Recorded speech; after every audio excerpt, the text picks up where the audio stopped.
rock and roll. Realistically, this should be the game of the weekend. Hey guys, how you going? So down BKR Sport. We are live, just live. There was a very close chance we were going to miss this stream, but at the end of the day, we are here, which is great because this is going to be a great game, man, between two teams that are high up on the table. The Warriors sitting in second position and the Raiders sitting in fourth position. Says it's third on the NRL website, but they are on the ladder.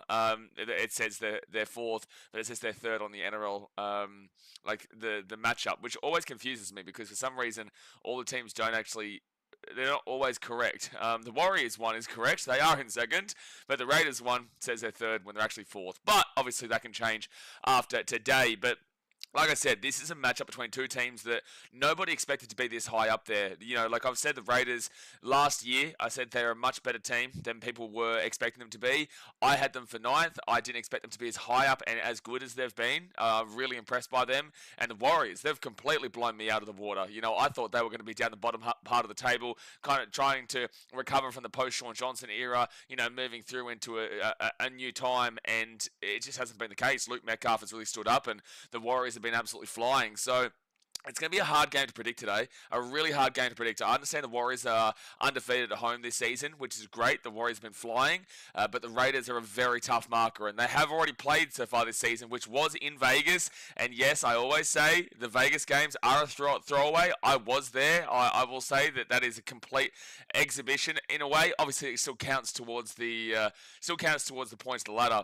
However, as you've kind of seen through the games as well, they have been very much like exhibition matches in that first round. So I don't take too much emphasis into round one in Vegas, right? But the Raiders did beat the Warriors 30-8, and they absolutely killed them in that game. And they just dominated from the outset, man. Like, they absolutely just dominated from the outset. So, yeah, look, I'm looking forward to seeing how the Warriors seem to bounce back from that, because I said this last week as well.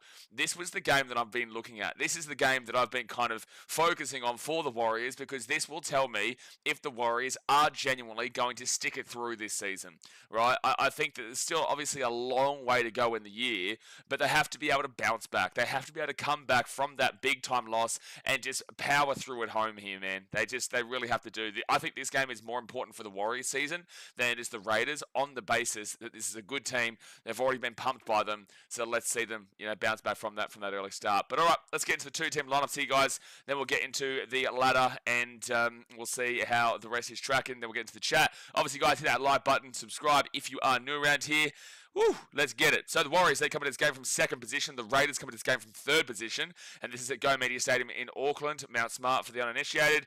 You go to the Warriors ins here, Ali Leatawa, Bunty, Ford, Jackson Ford, and my boy, Tanner Boyd. With the outs being Eddie Jeremiah Tuava, James Fisher-Harris, Mitchell Barnett, and Tanner Stowers-Smith. So a couple of massive outs there, man. Fisher-Harris and Barnett in that forward pack. Out is huge. The Warriors have been able to win without the likes of James Fisher-Harris throughout this season, who has been a big off-season signing for them. But at the end of the day, that's two massive outs there in the forward pack. That's really going to hurt the Warriors right up front. Now we go to the fullback, Chance Neil-Krukstad, with wingers being Dallin Watene-Zelezniak and Roger Tuivasa-Shik. Adam Pompey is the centre alongside Ali Leatawa, who moves straight into the centres. He was actually the number 22, but he's been pushed into the centres today. The 5'8" is Chanel Harris-Tavita. Halfback is Luke Metcalf, with the front row forwards being Bunty, foot, and Marata Niokore. Wade Egan is number 9, with the back row being Kurt Catewell, the captain, and also Leke Halasima and Aaron Clark, the man, the myth, not even the myth, he's just a machine. The man, the legend, the machine, the everything. Aaron Clark, he's unbelievable, that bloke. He's unbelievable. Now you go to the interchange, Jackson Ford, Tamati Martin, Jacob Laban, and Dimitri Vaimalga, with the 18th minute placement being the man himself, Tanner Boyd, and the coach is Andrew Webster. This is still a good enough Warriors team to win. I don't think that Warriors fans should be too down and out about their front row forwards being out there, and Barnett and also Fisher-Harris, but at the end of the day, you know, that is still going to really hurt this team when, you know, you're replacing Fisher-Harris and Barnett, a New Zealand international in Fish, and then also a state of origin representative in Mitchell Barnett. You're replacing them with Marata Niokore and Bunty Afoa, and it's like, I'm not trying to denigrate those two guys. It's just that the other two guys set such a high precedent. They set such a high platform and a foundation for this team on the go forward, right? So that is a significant drop-off here that Bunty and Murata are going to have to really step up for, especially against a Raiders team that is gritty, they are hard playing, they are fast, but they also are workhorses in the forwards. And it's interesting, the Warriors have actually made a few changes here to the lineup since the team list, because you put Ali Leotawa into the centres. They've put Bunty fall from the 10 to the 8, which doesn't really make a difference. Murata Niokore moved from the back row, number 12, into that number 10 spot. Kurt Capewell was originally in the centres, where you're seeing Ali Leotawa come in. He's been pushed out to the back row. And then Jackson Ford, he's come off the starting list onto the bench there. So, a few changes here by the Warriors late coming into this game, but we'll see how they do crack on. Now, the ins here for the Raiders, Jed Stewart. The out is Hudson Young. A big out for the Raiders too. He has been on fire so far this season. Hudson Young is an absolute baller for the Canberra Raiders. Loves a good old try. And didn't he have a couple of tries last week? I can't remember who they played last week. And he killed it. Hudson Young's been having a cracker season, man. He's been having a cracker season. Who was it last week again? Oh, it was my team. Lovely. Lovely. That's why I've forgotten about it, because it was an absolute dog shit result for my team, losing 40-24 to the Raiders there. But that's why I remembered that Hudson Young had a cracker. He did score only the one, but I feel like he's scored quite a bit so far this season, and he does score quite a bit overall. So that's a huge out there for the Raiders.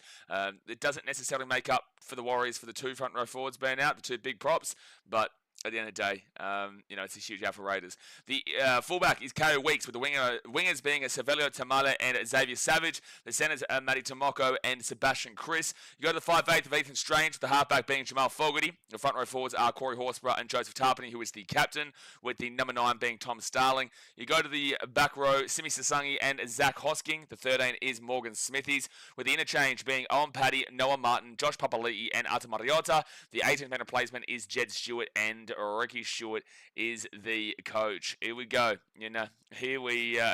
I just saw Sundo's comment. Deary me. Only you and Skunk will know about that, by the way. So don't say, but only you and Skunk will know about that. It's a wild day. It's a wild day. But you look at the Canberra Raiders lineup, and they're strong, man.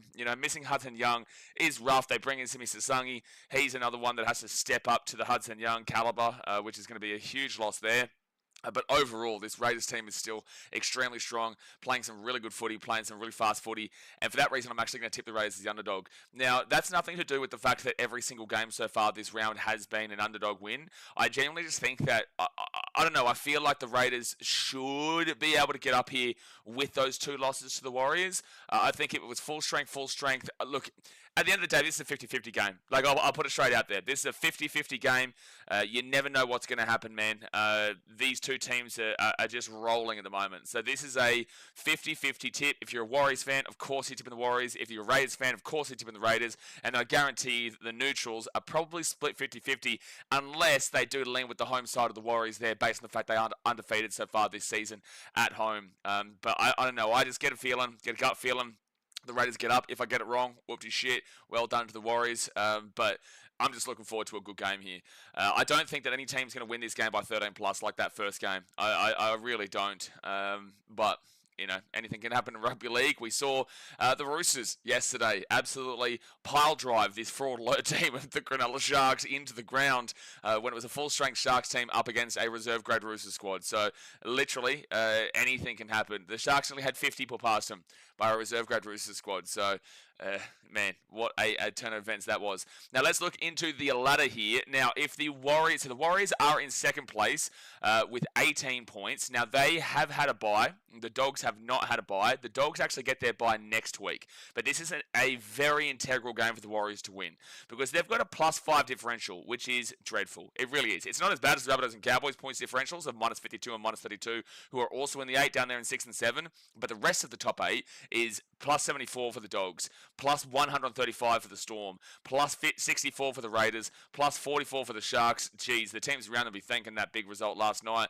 And then +42 for the Broncos there. But, they're still a little bit down. But overall, this is this is such an integral game for the Warriors, because if they win this game, they will go equal first alongside the Canterbury Bulldogs. But you're going to have to win this game by literally 70 points to go above them, which just isn't happening. And then you're going to have to win next week because the Dogs have the bye, and then you get a chance to overtake them the week after. Unfortunately, even though it's fantastic that the Warriors are up the top end of the table, are in second, that points differential needs to be fixed, man, because it's super vulnerable. One loss and they can just plummet. One loss they can plummet, man. They're lucky that the Rabbitohs and Cowboys are, in the 8 and with poor points differentials. But, with only +5, like the Dolphins are +42 and they're in 13th. Right, so if they were able to pull a couple of wins out of the bag, which they did on Thursday, there's still 4 wins off the Warriors. So don't get it twisted. But the point is that they could quickly jump. The Dragons are -11. The Eagles are +18. The Roosters are -20. Don't worry about the dribbler squad down the bottom of the Titans, Panthers, and even the Panthers are -21. Not too far off there. But don't look at the dribbler squad of the Eels and Titans and Knights and whatnot. But overall, Warriors, they win this game. They will be in second, but equal first with the Bulldogs. If they lose this game, the only team, because this is the last game of the round, the only team that can jump them is the Canberra Raiders, who they are playing here today. So if the Warriors lose, the lowest they can go is into third position. They will be equal second position. But again, the susceptible nature of that points differential, the Raiders have a +64 and the Warriors have a +5. So that's why you need to sort this points differential out, or even better, get a draw. If you get a draw, you'll love it. You'll absolutely love it, because the Cowboys, they don't give a shit about points differential at -13 because they've got that draw with the Panthers, man. So, they couldn't care less. They couldn't care absolutely less that that they've got a bad points differential, whilst the Warriors, they should. Now, the Raiders, on the other hand, they're in 4th position. They're at 16 points, which is equal with the Storm. Now, they've got +64. Storm have +135. But if the Raiders were to win this game, like I said, they would jump the Warriors, who are on that +5. And they would go into second position, 2 points then behind the Dogs, and then they'd be putting themselves into range because their points differential, the Raiders here, is only 10 off the Bulldogs. The Bulldogs is +74. The Raiders is +64. So say the Raiders won this game by 10 points, right? They would be exactly the same as the Dogs, their points differential-wise. Now, yes, they would have to win again next week unless they've got a bye. I can't remember if they have a bye next week. Actually, I'm going to quickly have a look here. I will quickly have a look. There's 3 teams with the bye next week, and it is the Sharks, the Dolphins, and the Dogs. So, no, the Raiders next week will have to beat the Roosters, coming off that big win. And just for the sake of the discussion too, the Warriors would have to beat the Rabbitohs. So yeah, this is a big game here for the Raiders to put themselves into that minor premiership contention as well. But they would be in second by the end of the round. Now, if they lose this game, obviously they can't drop off because they are equal with the Storm, already below the Storm, so they will finish in 4th. So there's not much changing going on here up the top of the table, but it is such a monumentally important game for both these teams to establish themselves in that top 4 and to really put the choker onto the Dogs, man. Really put the foot down and say, we're still here, man. You think you've got that minor premiership locked up, you think you're the best team. Well, we're right behind you, breathing down your neck. And again, that Raiders points differential is so damn well close to them. They are so damn well close to them. But guys, let's hit that thumbs up button. Subscribe if you are new around here. It's going to be a great game. Get into the chat, fire it up, get into the chat, support your team. Let me know as a neutral who you think is going to win this game, because I'm honestly so torn between who to tip, but I have lent with the Raiders. I have lent with the Raiders here based off of the 2 massive outs of Fisher Harris and Mitchell Barnett. But all right, let's get to the chat. Rory77 says, was 22-18. Main starts breaking news now if you haven't seen Galvin with the Dogs. Yeah, I have seen that. Obviously, that means that they're probably going to be moving on Toby. I think that it's a bit of a kick in the teeth there to the Dogs halves, actually, because they are in first position. Galvin's probably going to come straight in because it's an immediate release, I believe. Maybe he doesn't come immediately in, but Galvin's not going to the Dogs to play bench. Galvin's not going to the Dogs to not play. He's going to the Dogs to play. Otherwise he would have just gone to the Eels and partnered Mitchell Moses if he wasn't going to play. So that means that he's been guaranteed a spot, in my personal opinion. I could be wrong, but that would mean that he's been guaranteed a spot. So it's rough there on Tobes because they're not going to be moving Matty Burton. And if they do, like people were saying last night that Matt Burton's the fullback, it's like, well, that's disrespectful to Connor Tracy because Connor Tracy's been playing well too. So I don't know. It's an interesting move by the Dogs. It makes sense to move because Galvin is a guy that can go through with them, for the next decade, right? He's a very young lad, a lot of potential. I know Tigers fans don't like him, but at the end of the day, that's footy, man. That's footy. So, yeah, I'm looking forward to seeing how it pans out and what the Dogs do. I am looking forward to seeing what they do because it is not an easy decision to make now that Galvin is going there. Re77 says, feel like Galvin could ruin the chemistry the Bulldogs have built so far. Correct. That could happen. It could have the opposite effect and it could be incredible and it could work out. They get, this really high-flying young half that can come in and just tear it up. But there's also the potential that, the team in first position right now could have completely their chemistry messed up because this is an integral position.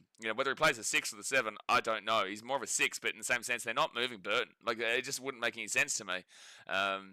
So, yeah, it's a really, really odd situation, but we'll see.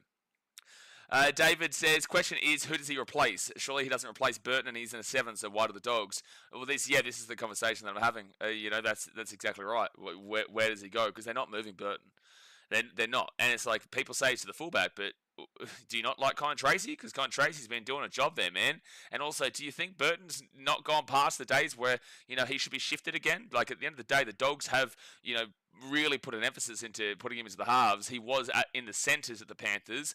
I think he played a couple of games maybe at 5/8, but overall he was more in the centres and whatnot. Sure, maybe he could play it, but I just think that, you're mixing up a spine so unnecessarily right now. So do the Dogs play him immediately? I don't know, but he definitely will have the long-term starting gig, in my opinion, whether that be 6 or whether that be 7. Otherwise, he would not have gone there. Brenton says, sup, Blaze, did you have a wild night out last night?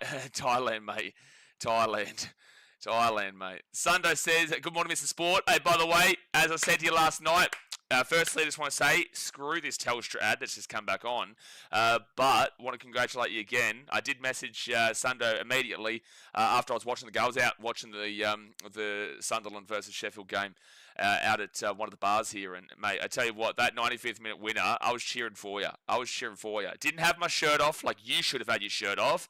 Bloody dearie me, Sundo. Get with the times, mate. You score a 95th minute winner to progress into the Premier League so you can get slapped by City at the Stadium of Light next year. But you progress in the Premier League and you kept your shirt on. What? I boo this man. If you're in the chat, boo him. Boo him. Congratulations on making the Premier League. But boo this man. Get your shirt off. Get the kid off, mate. Dearie me. Get around the old Sundo. Gary says, good morning, afternoon or evening, you beautiful people. How are we all doing today? That's too nice for this chat, Gary. Come on, mate. Come on. We've got to stop with the niceties, mate. It's too nice. This chat's full of muppets. This chat's full of muppets, man. We can't be being extraordinarily nice, mate. Especially when you live in England, where it's always raining. So you've got to have come on. Let's dampen that spirit a little bit, mate. Let's dampen that spirit a little bit, man. But no, we're going good, man. Going good. I'm here is the main thing. I am here. Michael says on a mish. On a mish? I don't know what that means, but sure. Sundo. Ooh, I'm going to put this on mute. Hold on. On focus. Sundo says this is such a hard game to tip. It is. It really is a difficult game to tip. I've gone the Raiders, but I think it's completely 50-50, man. Lagan Paulsek says, pissed off about Galvin, doesn't fit in our team, too many halves and locks. It made perfect sense for him to play 5'8 at the Para, but Gus wants to have a pretty looking team. Love Gus, but this is a mess up. I think that you need to trust the process, man. I think that Gus hasn't done anything wrong by the Dogs so far. He has taken you from quite literally a wooden spoon team, one of the worst teams in the NRL era, to now being absolutely, a dominant force and being up top of the table. So, sure, I understand the question. I don't think that Gus deserves any hate until proven otherwise. If it doesn't work out, then sure, you can say, well, this made no sense. But I think I would have to trust in how the Dogs are operating right now from the bottom to the top in regards to just, all aspects of play. So no, I don't think that the Gus deserves a little bit of a slap up just yet, just yet. Brenton says, scoreboard, mate. Game hasn't started, mate. Come on, man. Brenton, you're too early, champion. It's too early. You got to wait for the game to start so I can refresh it. Otherwise, it won't do it live. Dearie me, Brenton. Come on, you got to click on, mate. You got to start clicking on. You got to start using. Bro's just trying to help, and he just gets slapped. So this is only one game today. Yeah, only one game today. Tipping Waz. You tipping the Waz? Fair enough. And time? Well, no, the time one, oh, dearie me. Brenton's having a shocker. He's having an absolute... he's having an absolute shocker. The time when I'm in Thailand, for some reason, doesn't matter. When I was in India, the time would just completely mess up. So, yeah, I don't know why the difference between India and Thailand is in regards to, like, that time messing up. But, no, that doesn't happen anymore. So the Raiders, they're coming out of the field. And now the Waz. Out of Waz. Maystar says, agreed, LBS. Gus is just as bad as Isaac Moses. I don't agree with this Gus slander at the moment. I don't understand why Gus is being, taking the piss out of effectively for signing a player that's going to be there in their halves for the next 10 years and is a very good up and coming prospect. I'm really unsure, to be fair. But then again, Maystar is a Tigers fan, so he's obviously going to have his negative opinions. Comparing Gus to Isaac Moses is one of the most ridiculous takes I've ever seen. But overall, hold on, I can hear someone knocking at my door. Give me 1 second here, guys. The Warriors have just run out of the field. Give me 1 second. Sorry, I'm just doing a bit of work. Are you able to come back a little later? I'm just working right now. Thank you. Okay. Alright, game hasn't started yet, so we're good. We're Gucci. Alright. Boo. We're back. Wait, am I muted? No, I'm not. Alright, game's about to kick off here. Game's about to kick off. Noise complaint. No, it was housekeeping. It was housekeeping to clean the room. Jared Ford says, if I was neutral, I'd probably say green, but I'm not, so let's go Warriors. Anyway, the point was that Mainstar is a Tigers fan, so he's going to have a negative viewpoint anyway. But Lag and Ballsacks, your opinion's justified, but I just don't think that anyone should be having a crack at Gus just yet. So it's going to be a kick-off. The Raiders kick off to the Warriors, and Bunty with a huge run brings out to the 11 here, first tackle. Obviously, guys, hit that like button and subscribe if you're new around here. And thank you to Brenton for being the first person to remind us about 3 hours early to refresh the old scoreboard. Deary me. Brenton, he's too fast with it. Jay, he's such a slacko. He really is. All right, so it's going to be a second tackle now. Third tackle here for the Warriors, the 25. Sorry, it was a bit delayed. 95th winner. Let's go. Yeah, crazy, man. Crazy. Warriors now to the 33 on fourth tackle. Jack Kirkland says, Galvin should go to the Eels because Dylan Brown's leaving. Yeah, no, we know this. Yeah, but it's not happening. He's already signed. He's signed, apparently, with the Dogs. So, shoulda, coulda, woulda. I feel like he would know kind of what he's doing in that regards. But the Raiders will get this ball here at the 10. And they'll bring it out here to the 25. Whoa! Olivia Ribbons, slap up! With a slap up! Gee whiz, Olivia has just gone and absolutely crunched the living shit out of the donation button with a $160 redo donation. Olivia, you are the GOAT, man.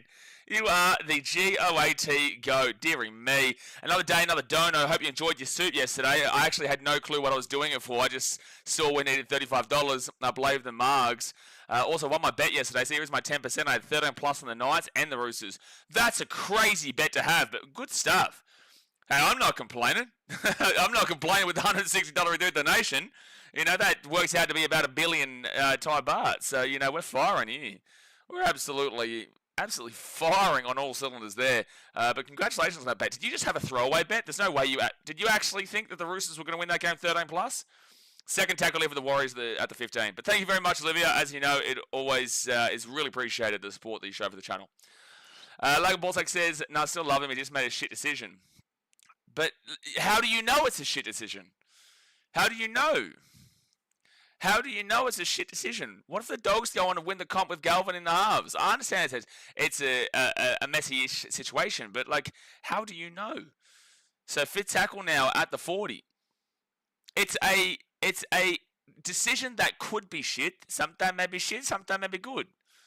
I just don't think that the decision to say that it's a shit decision is the right play just yet. So first tackle now at the Raiders, and they'll get this ball to the 35. Logan Balzac says, we are slamming Gus because he said on 100% footy that we don't want Galvin. Yeah, but that's media ploys, man. That's media play. Because we believe in our system and our players currently, completely lied to our face and signed the biggest red flag player. Bro, this is professional sport, bro. You know, like, third tackle here with the Raiders. Again, you're entitled to your opinion. I'm not saying you're wrong on your opinion. You can feel however you want to feel about it. Fourth tackle here at the halfway point for the Raiders. You can feel however you want to feel about it, man. But I heavily disagree with the stance, because this is rugby league. This is professional rugby league. They're not going to tell you what they're actually doing behind closed doors in the public. That's a knock on there for the Warriors, and the Raiders are going to get a 6 again here. 20 minutes out from the line. Oh, no, what? That's surely 6 again, isn't it? Oh, okay. Anyway, so it is 6 again now after the second kick from Savage. I don't know what happened just then. 0 tackle here for the Raiders at the 20. That was really confusing. They didn't call the first to not want a knock on from the Warriors. All right, so first tackle now. 11 metres out here from the line. Tom Starling will have it. He'll go out to the left-hand side, Jamal Fogarty. 13 metres out. 6 again here for the Raiders. Joe Tarpany, he's 5 metres out now from the line. 4 minutes into the game. 4 minutes into the game. Tom Starling out to Fogarty. Fogarty gives it off to Strange. What are you doing, Ethan Strange? What is Ethan Strange doing? That was a ridiculously poor pass. That was a ridiculously poor pass there from Ethan Strange. So it will be a mistake there from the Raiders, and the Warriors will get the ball at 10. I'm back live now. Let's go to the Raiders. John said Warriors by 12 under. I can see it for sure. I can see it. I can see it. Brenton remind you about the score? Yeah, dearie me. You know, Jay, you slacko. You're an absolute slacko. Libby says it was a throwaway. I blame the Margs. You know what? Blame the Margs, but the winner chicken dinner, son. Winner chicken dinner. And there was a chicken dinner on display last night. There was a chicken dinner. But they were just on fire, the Roosters. Third tackle now for the Warriors at 32. People always misconstrue the thought process of when you criticise the team that was losing, that it means you're saying the team that won didn't deserve it, or it was only because the other team was shit. The Roosters deserved the win. They were good, still made a lot of errors, but that tells you a lot about how the Sharks played. You know, so you can have both. You can criticise this side, but you can also say they played well enough to win. And that's clearly what we saw yesterday with the Sharks and the Roosters. So the Raiders will grab this ball now at the 10. That was a weird, loopy little kick there that Xavier Savage found it tough to get, but he got it. Jack Kirkland says Burton could go centre. They've got plenty of centres there, mate. Why would they put him to the centre? They've also signed him to a big-time contract in regards to a spinal position contract financially. So why would they put him into the centres where he'd be completely wasted?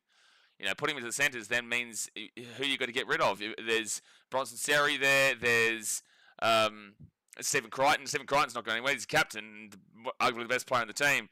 You know, there's no way he goes in the centres. They've got plenty of centres there. And it just doesn't make sense financially. So fifth tackle now at the 35.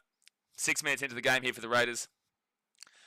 Olivia just funded another month for you in Thailand. Mate, Olivia just funded the next 3 years in Thailand. And that's going to be a penalty to the Warriors. Penalty to the Warriors here at their own 10 for...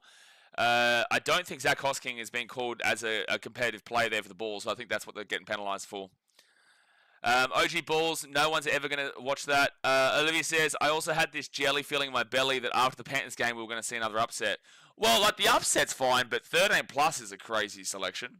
That's a Nate J bet if I ever did see one. Nate J only bets on underdogs, and it's usually 13 plus. That's the biggest Nate J bet that you ever did. Nate J bet.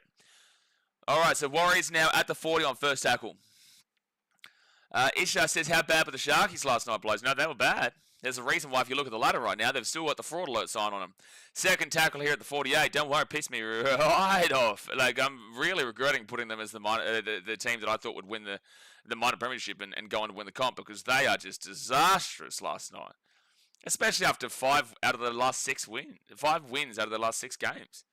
So fourth tackle, they give it up to Luke Metcalf, and Metcalf will dilly-daddle around and get himself inside the 30. Actually made a couple of meters, a couple of good meters off it. Olivia single-handedly keeping the Ladyboy fund afloat. Oh, dude. Hold on a second. Raiders, I didn't thought it was a knock-on. No, they'll get the ball here at the 15. Mate, last night was the first night I kind of like it's a penalty. The Raiders hit the 15. Last night was the first night I like experienced the nightlife here in Hua Hin, and dude, like it's insane. It's actually quite literally insane how difficult it is to tell.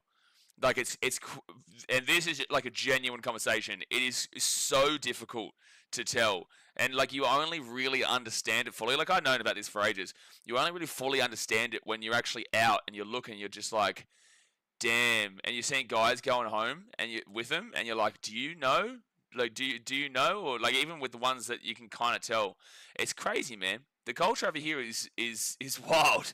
So second tackle here for the Raiders, a high tackle. No, it's 38 metres out of the line though for Canberra.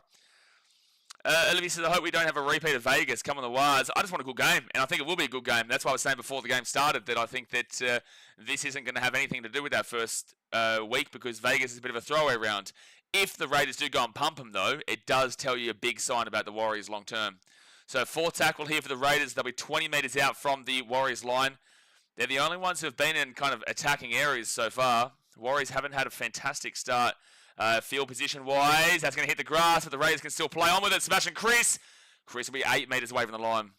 Sebastian Chris is still super underrated, man, considering. He's staying down here. He's trying to claim for a penalty. Sebastian Chris is trying to claim for a penalty here. David says, Sexton off contract next year, so maybe Sexton to the Tigers and Luai to 6. If so, that'd be a good turnaround considering this whole fiasco. I did hear, I'm pretty certain that... I guess he's trying to claim that high with the... Surely not. Surely they don't call that high on Luke Metcalf. No, it's last tackle. Good call. Good officiating. Good officiating. So Sebastian Chris here, fifth tackle, rolls it back to Tom Starling. Starling to Jamal Fogarty. Fogarty into the air. Raiders will. That's a knock on by the Warriors. That's a penalty. That's a penalty to the Raiders. They're going to take the 2, I guarantee you. I guarantee you. They'll take the 2 here. In a game as close as this, it's pretty much a no-brainer they're going to do it. Whether you agree with it or not, I guarantee... Well, it's a bit to the right. Maybe they don't based on the relative difficulty of the kick. But I would not be surprised if they just take the 2 here.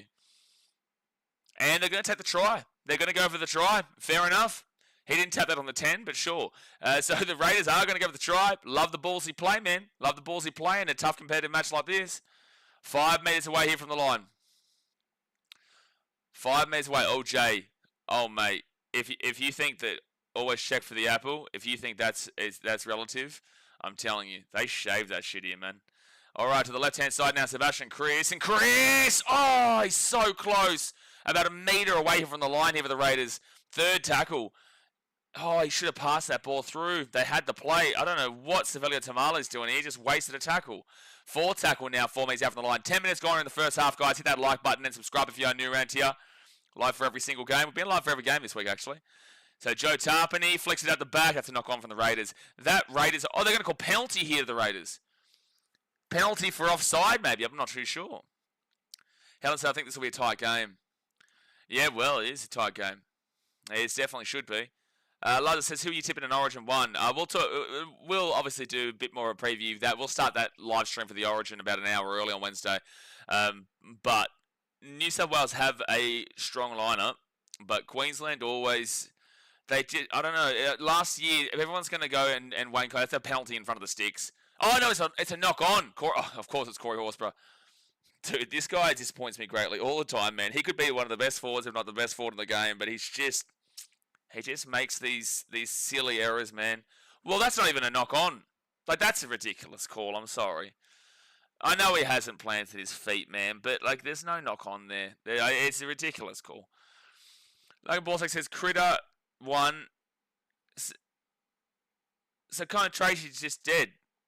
Critter 1, Kiraz 2, Terry 3, Burton 4, there's Tracy 5, Galvin 6, 7, Sexton might be possible. I just don't see a world that happens. Penalty to the Warriors here. I just don't see a world that happens. I get the thought process, but I don't see a world that happens. I also never rated Critter when he was fullback at the Panthers for a little bit when Edwards was injured and they were utilising him. I never really rated him as a fullback. But then again, you know, he did want to play fullback and then just the Dogs obviously decided they wanted to more so put him into the centres where he is obviously, for me, I don't know if it's been as a highlight of a season for Stephen Crichton this year as he has been in the past. But at the end of the day, he's still one of the top 3 centres in the game. And you could still argue number 1. So first tackle here for the Warriors, and they go out to the left and then lose about 10 metres. Oh, Chance gets away from a couple of tackles, actually. Then he gets taken down to the 50-second tackle. Skidamedi says, I had a dream that Cameron Smith came to my house. Okay, I'm going to move on from that one because Cameron Smith coming to your house sound a little bit dodgy there, buddy. 6 again now for the Warriors, and they're and also whispering something in your ear. Okay, I know that your fantasies have something to do with the old Cameron Smith. So first tackle there for the Warriors, Luke Metcalf, taken down 30 metres out. This is their first attacking opportunity of the game. Second tackle, 30 metres away. Isha says, both Sharks and Broncos are teams that look so good, strong, and well balanced on paper, but never produce the results on the field. Sharks more so. Broncos have holes in their team, but Sharks definitely have no excuses to lose a game like that last night by 1, let alone by about 40. So second tackle now for the Warriors. They're 15 metres away from the line. Big opportunity here, Warriors. Massive opportunity right now. Wade Egan goes out to Aaron Clark. Aaron Clark then spreads it to Luke Metcalf. Metcalf then Harris Tavita. Adam Pompey. Good tackle there by, I think, Matty Tomoko, isn't it? Yeah, Matty Tomoko with a brilliant tackle there. Third tackle, 8 metres out. Off to Harris Tavita. Harris Tavita then to Aaron Clark. Aaron Clark had back to Luke Metcalf. Metcalf, good, strong run. But 6 again, 10 metres out from the line. First tackle. The Warriors, you've got, if there's another 6 again, there has to be a bin. Oh, well, he hasn't warned him, to be fair. They haven't warned him, but there'll definitely be a warning with this next 6 again or penalty. And that's a penalty. You've got to warn him, man. You've got to warn him. It's not going to be a sin bin, but it's going to be a warning. If there's another 6 again or penalty, it has to be a bin to whoever it is. It's borderline. Yeah, he's talking about. Okay, yeah. So he's basically just warned him. He didn't say though that the next one is a bin, but he should have. Brocky Sports with a $3.32 donation says, "Don't spend this on too many ladyboys. You need to seek help, Mr. Brocky Sports." But we've known that for a very long time, haven't we? We have known that for a very long time. But thank you very much for your $3.32 donation.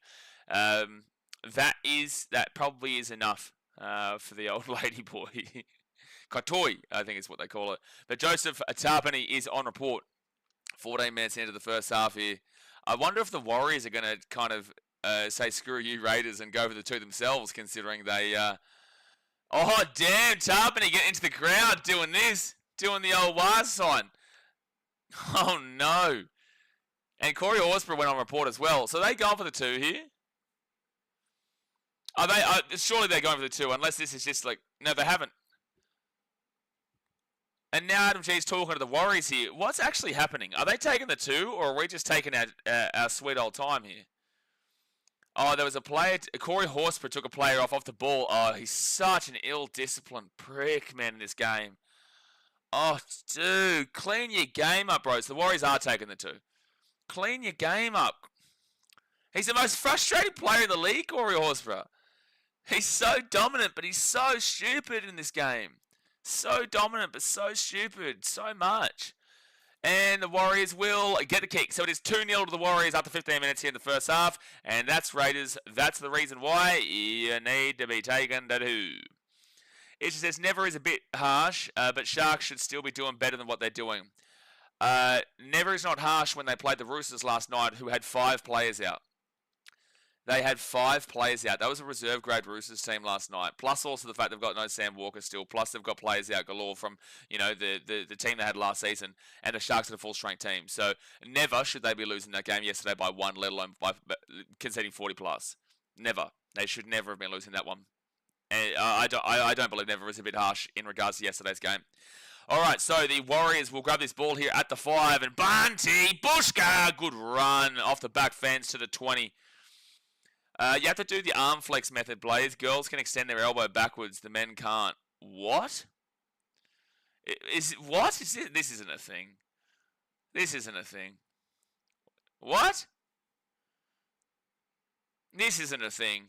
Maybe I'm gullible as all shit right now, but this isn't a thing, surely.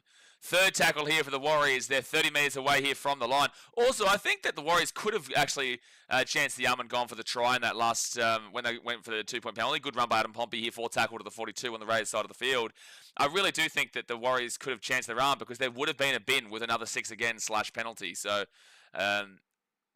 you could argue they may have made the wrong decision, but at the end of the day, they're up by 2 points to 0, so it doesn't really matter.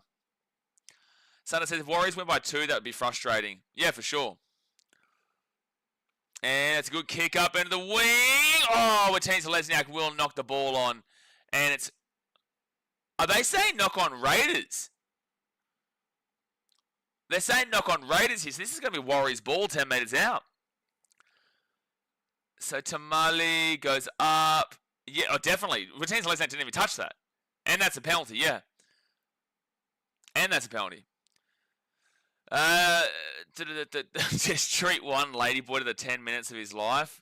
You guys do genuinely need help. Memo says up the Waz.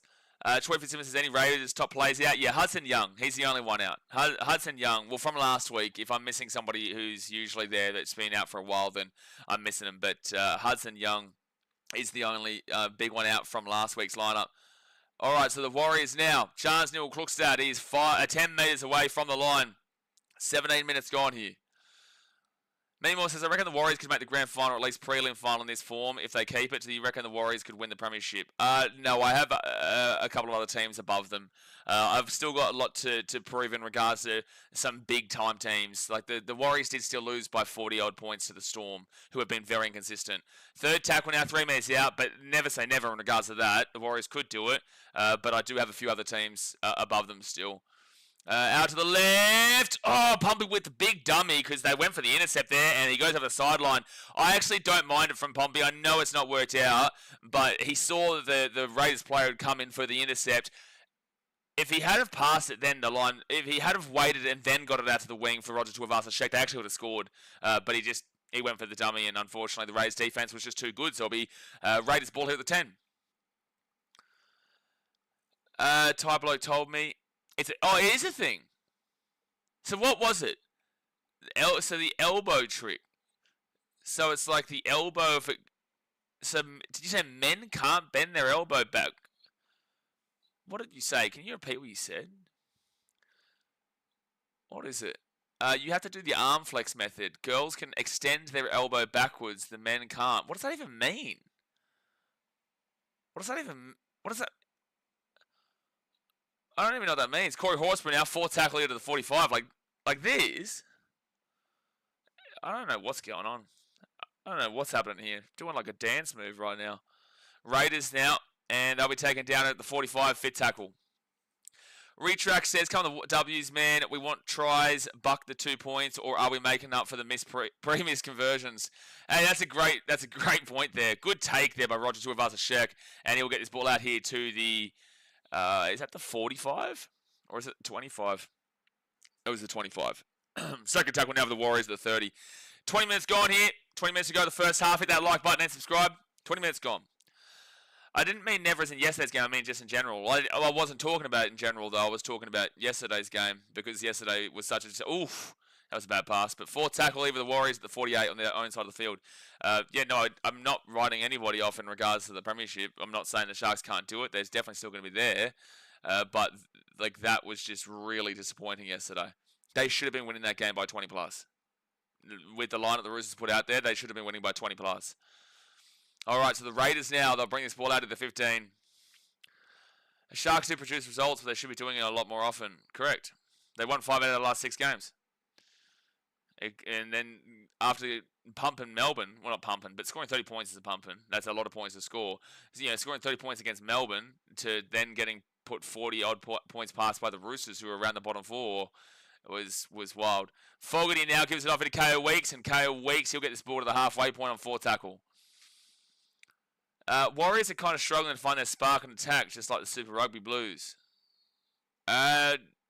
Yeah, like the points differential is horrendous. The Warriors' attack is actually horrendous if you look at this list. Wow. The Warriors have the 2nd worst attack in the comp. The Warriors, that's not, then again, we're not including this game here. So far, based off of what, even if you add this 2 points so far, the Warriors have the 2nd worst attack in the comp. That's a great hit from the Raiders there, 3rd tackle. The Warriors have scored 205 points this year. The only team worse than them is the Rabbitohs of 181. No, sorry. They're the 3rd worst attack in the comp. The Knights have scored 153. The Rabbitohs 181.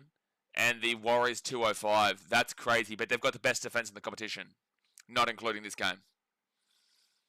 Not including this game. 40-20 attempt here from the Warriors, but the Raiders will get back to it. KO Weeks. He'll bring it out to the 10, to the 15, to the 20, to the 25. Good run there. Honestly, they didn't give... honestly, the Warriors didn't get up anywhere near quick enough for that one. TH, send him to virtual bin for that elbow comment. I'm just trying to figure out what it means. Put your arm flat on the ground. It will stay straight. Chicks bend. Well, if you're out at like a club, as if you're going to say, hey, excuse me, lady, or maybe not, can you please just go lie on the ground and put your arm flat in the ground to see if it's straight or not, because I need to know if you're a man or a woman. What world is that ever happening? What world are you ever going out of your way to say, please go on the ground on this dirty street and extend your arm? You're off your rocker. Chances away here. Chances away here. Oh, they've been done. Tom Starling, is he going to be able to get to him? KO Weeks is there, though. KO Weeks. And Chance gets taken down by KO. Good run there from Chance, though. Great play from the Warriors. Now they've got numbers. They should have numbers now. Harris Savita. No, the Rays got back really quickly, actually. Jared Choice, no Sharks players picked for Origin, says it all. Entertain us getting around it. Bro doesn't read my... Well, why don't you just, like, do you realise we've got a lot of people here and then I'm also commentating a game right now? Why don't you relax there, champion? Deary me, this is why the Eels suck. So second tackle now, 5 metres away here from the line. Second tackle now, 5 metres away. I saw your museum comment. It made no sense, so that's why I didn't read it out. But a lot of comments don't make sense, and that's why a lot of comments don't get read out.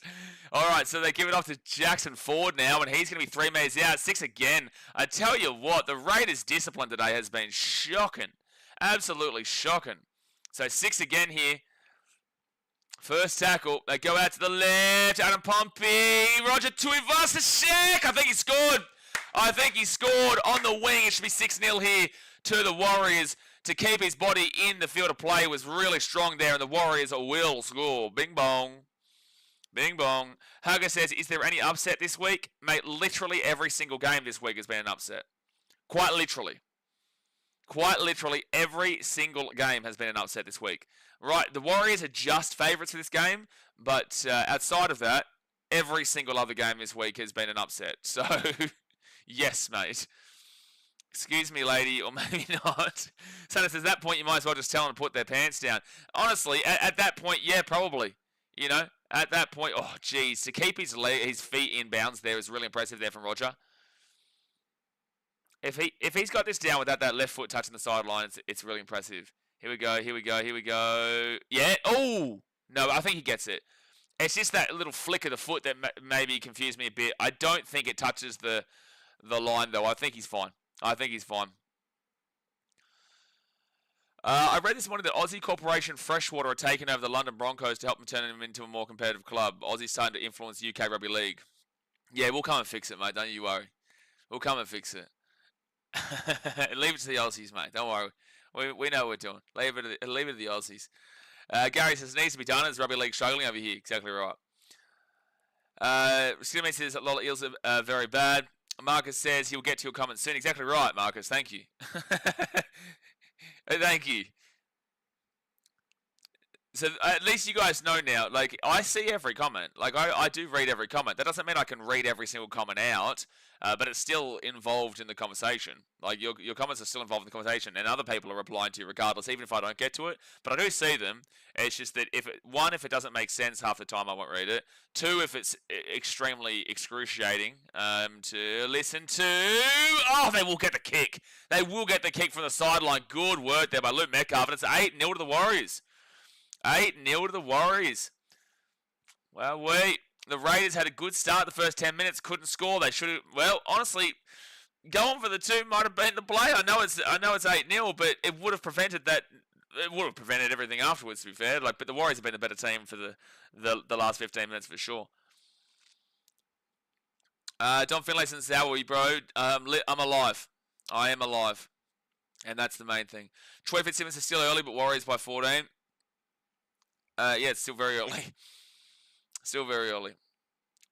Has the try been confirmed? Oh, yeah, no, it's 8-0 to the Warriors. Yeah, the try was confirmed.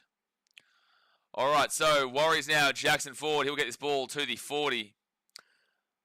No, it's the 20. I keep getting confused by this angle, man. That's the 20. Jackson Ford rolls it back off to Wade Egan. Then Likahata Sema, who'll be taken down to the 30. The biggest problem with the Raiders today so far has been their lacking discipline. Ricky says, who scored so far? It was Roger Tuivasa-Sheck. And a penalty. Third tackle now for the Warriors at the 35. Third tackle. Claudia made it out of India safe. Oh no, that was all sweet, man. That was just the only thing I was really truly worried about was more so the getting out of Delhi part in regards to flights cancelled. Safety wise, it wasn't that horrific. It wasn't that bad. But in regards to the flights being cancelled, that was a legitimate threat. So it will be KO weeks now. We'll bring this ball out here to the 20, but I've been out of India for like two and a bit weeks now. Canberra, let's make the what? Canberra. See, this is the problem. That's one of the comments where I read it and then I regret that I read it. Canberra, let's make the Wars war again. You know, what is this, a riddle-a-thon? What are you, the Riddler? What are you, the Mount Druitt Riddler, Nate J? What are we doing? What are we doing? Third tackle now at the 45 for the Raiders. I'm getting these angles all wrong today. Now they're at the 45. Fourth tackle. Wild's going to stay consistent in the second half, and these gritty last 10 minutes of defence are always nail-biting. Well, their defence is one of the best defence. It's the best defence in the game currently. It is currently the number one best defence across the competition. Raiders kick it up, and Raiders catch it on fifth tackle. They flick it at the back. It will come away to Corey Horsburgh, who throws it again at the back, and now Kurt Cable picks it up. Raiders have been absolutely awful so far, and the Warriors will be taken down now at the 45 at the Raiders side of the field. Don Finlayson says, where's the flog from yesterday talking about Canberra? Now they're playing. He doesn't talk about them. Dom, this is a weekly thing, man. This is a weekly thing. This is why I had to slap him down a little bit yesterday because, he does only come in after the Raiders get wins. He does only come in after the Raiders get wins. And penalty to the Warriors. Oh my gosh, Corey Horsburgh, get him off send him in the bin. Yeah, you're an idiot. He's an idiot. Like, I'm sorry, he's an idiot. The guy is an idiot. The guy is an idiot in rugby league. Like, you just can't explain it. You just cannot explain this man when it comes to rugby league. You can be the best player in your position. You are a big body with a great skill set. And this guy is just so fucking ill-disciplined. It's so disgraceful. Every week, Corey Horsburgh walks off like he owns the joint. You are stupid. You genuinely are going to be a big part of the reason the Raiders don't go and do anything when it comes to the premiership because of this man. Look at the Manly game. He was a big reason. He was the reason why Manly ended up breaking the wall and just the floodgates completely opened. This game here, he's given away like 2 penalties and now got himself binned already. Like, the guy's just ridiculous. I'm not even a Raiders fan. Genuinely. So first tackle now here for the Warriors. They're 2 metres out. Honestly, if he had half a brain, it would be terrifying, man. So it's going to be Warriors who unfortunately go over the sideline. There's the Raiders will get the ball here at the 30. Is it a full stadium? Yeah, and it's pouring down rain right now. Pouring down rain. Maybe I should have just kept with the Wars. Well, it's still very, very early, but it's just so stupid. And this is a weekly thing with Corey Horsburgh, man. The Caboolture boys in the sin bin. Maybe says, are you crashing out on a player who plays in a team you don't support? Correct. That is the whole point of the channel that you're watching, because we are watching the game, so we have an opinion on the game, just like you have an opinion on the game. So if you would like me to not put opinions on the game, then that's probably not the right channel for you, because that's quite literally the only reason that you're here, is to hear me talk with you guys about the game, have a bit of banter and laugh. Why would I not comment and passionately react to the game that the whole channel is surrounded by? But thank you for your opinion of crashing out on a player that doesn't even play for my team. I'll probably crash out on a player from your team very soon too. So 4th tackle now at the 40. They go to the right-hand side, and it's going to be Tom Starling to Josh Papali'i, and it'll be at the 30. Nate says that's why Queensland will never pick him. Honestly, good. So Jamal Fogarty, he'll put that into the air. Real wet weather, tough kick to take. The Raiders are going to grab it. And did they just say 6 again? No, it's not. The Raiders have been all over the shop here today, man. All over the shop. Santa says it'll always be raining in Auckland. Yeah, no, this game's actually in London, mate. This game's actually in London. Gary's looking at this game from outside his window right now. So 10 minutes to go the first half, guys. Hit that like button and subscribe. Horsburgh in the bin still for another 7.5 minutes, so he won't come back on until the last It won't come back on until the last 2.5 minutes of this first half. By the disappointment, the ways will. Don't know what that means. Who's me more? I don't know, some clown. Second tackle, they go to the left. Wade Egan off to Kurt Catewell, and he'll be at the 40. Gary, there's no sunshine, mate. Don't even lie again. Don't do this. Don't do this. I guarantee you it's cloudy in London right now. I guarantee it. Lek Alasima, 4 tackle. You know what? I'm going to go prove this. London weather. London weather. Cloudy. Bang. Get out of my face. So that's going to be a knock on there from the Warriors at the 35 of the Raiders side of the fields. The Raiders will get the ball. TH says, Raiders, when they are on a tough side, but geez, what the heck? Ricky should throw a chair on the field or call the Raiders weak-gutted dogs from the sideline. Don't think he's going to be doing that anytime soon, to be fair. But, yeah, that's just a lost ball. That's a good tackle there from Morgan Smithies. Was that Smithies? Oh, get Hudson Young off the screen. Get him off the screen. Aaron Clark has been so good this season, dude. How impressive is it? Yeah, it was Morgan Smithies, by the way. I get confused between the two English lads sometimes. Brenton says, cloudy and a chance of no sun. No sun! No sun! The London way. So Canberra now, second tackle. They get this ball to the 40. That's a great run there from Cervelio Tamale. Wow. He came across from the Dragons, didn't he? I swear Tamale was a Dragon, wasn't getting a crack, and has come to the Canberra Raiders and actually locked himself a spot. So out to, here's a chance, Sebastian Chris, goes himself, inside, try time for the Raiders, Tom Starling. Boom, against the runner play, right next to the post, and Tom Starling lets him know about it. He is fired up, it is 8-4 here with a kick to come. With a man in the bin. Boom, boom. You can't be saying that about here, AJ. Not when you're in Thailand. Boom, boom means something else. But boom, boom, here they come. Dearie me, Warriors better get prepared. Are they protected? Dearie me. Boom, boom, here they come. Well, that's a great... Sebastian Chris is the most underrated centre in the game. He really is. Like, some people talk about him, sure, but people don't talk about him enough.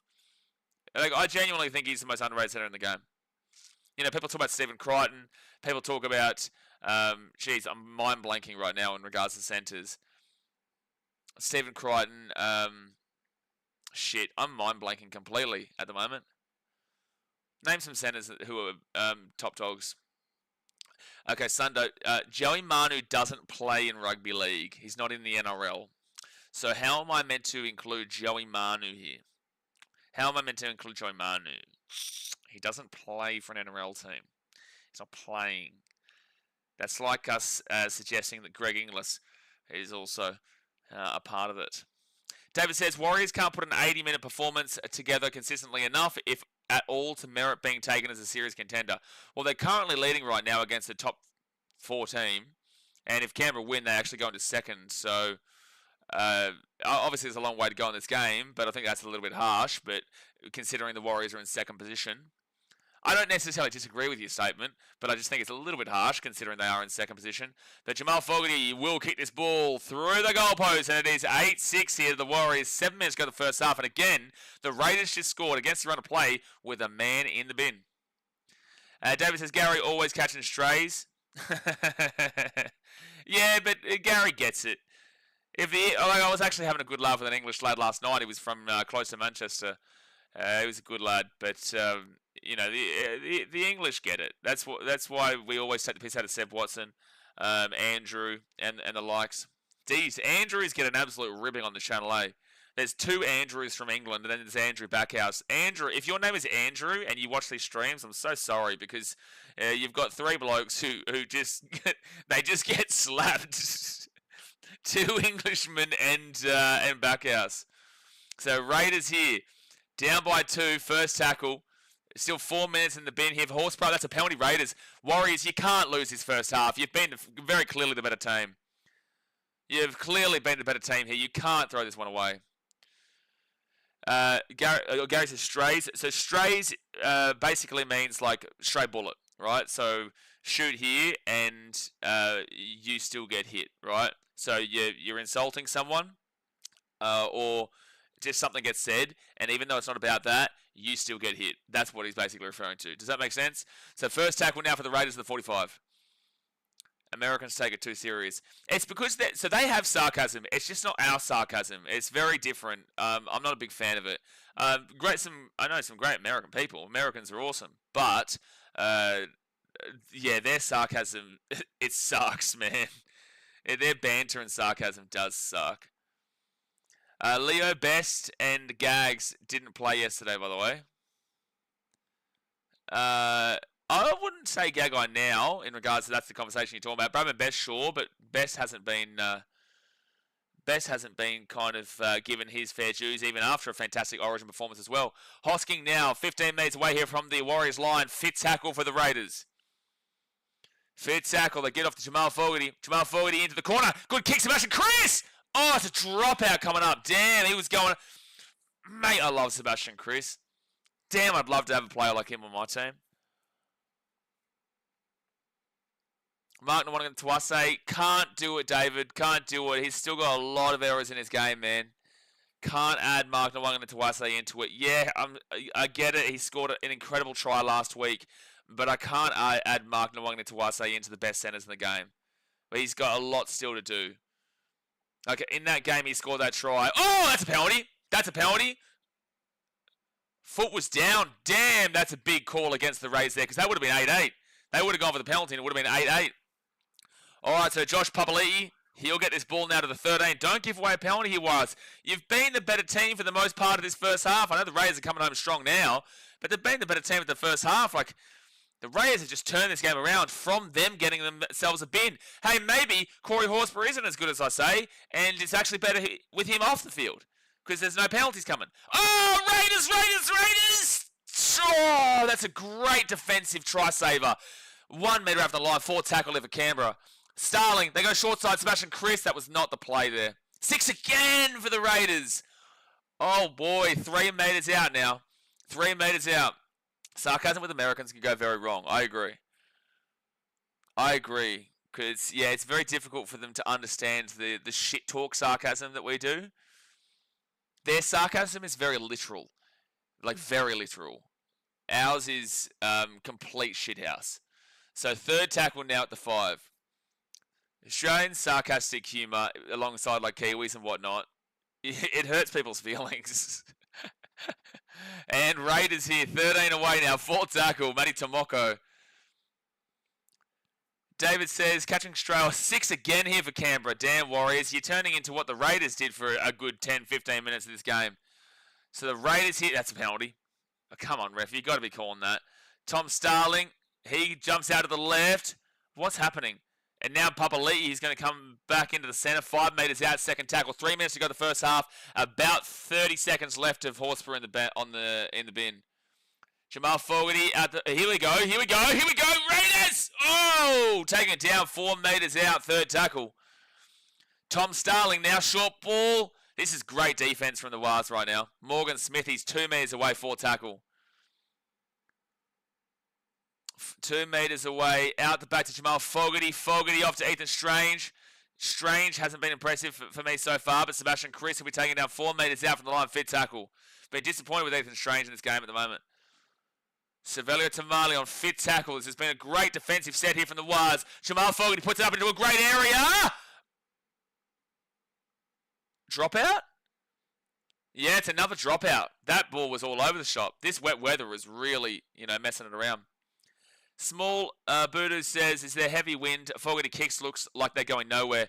I would assume that there's some form of wind, but also it's just raining heavily. So I'm assuming there's going to be some wind here with the rain, but I wouldn't have a clue, to be completely honest with you.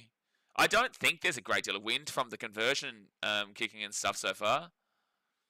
All right, so the Warriors will not go over the short kick. They will go over the big one, and KO Weeks is going to grab this one all the way back. So Papali'i with a great catch there. Geez, a big front row forward catching on the full from the 50 is actually really impressive. Gary says, mate, it takes a lot to hurt my feelings. I've had some tough times. Haven't we all, mate? Haven't we all? But that's why we sit here, we have a laugh, and we don't take things too seriously. Because if we take things too seriously, then that's when wars start, man. So you just have a beer or a Coke Zero or a nice little water like myself and just chill out. So the Raiders here at the 20 will be 3rd tackle. And also you're English, so it's very easy to slander your sporting team, so you better have a thick skin.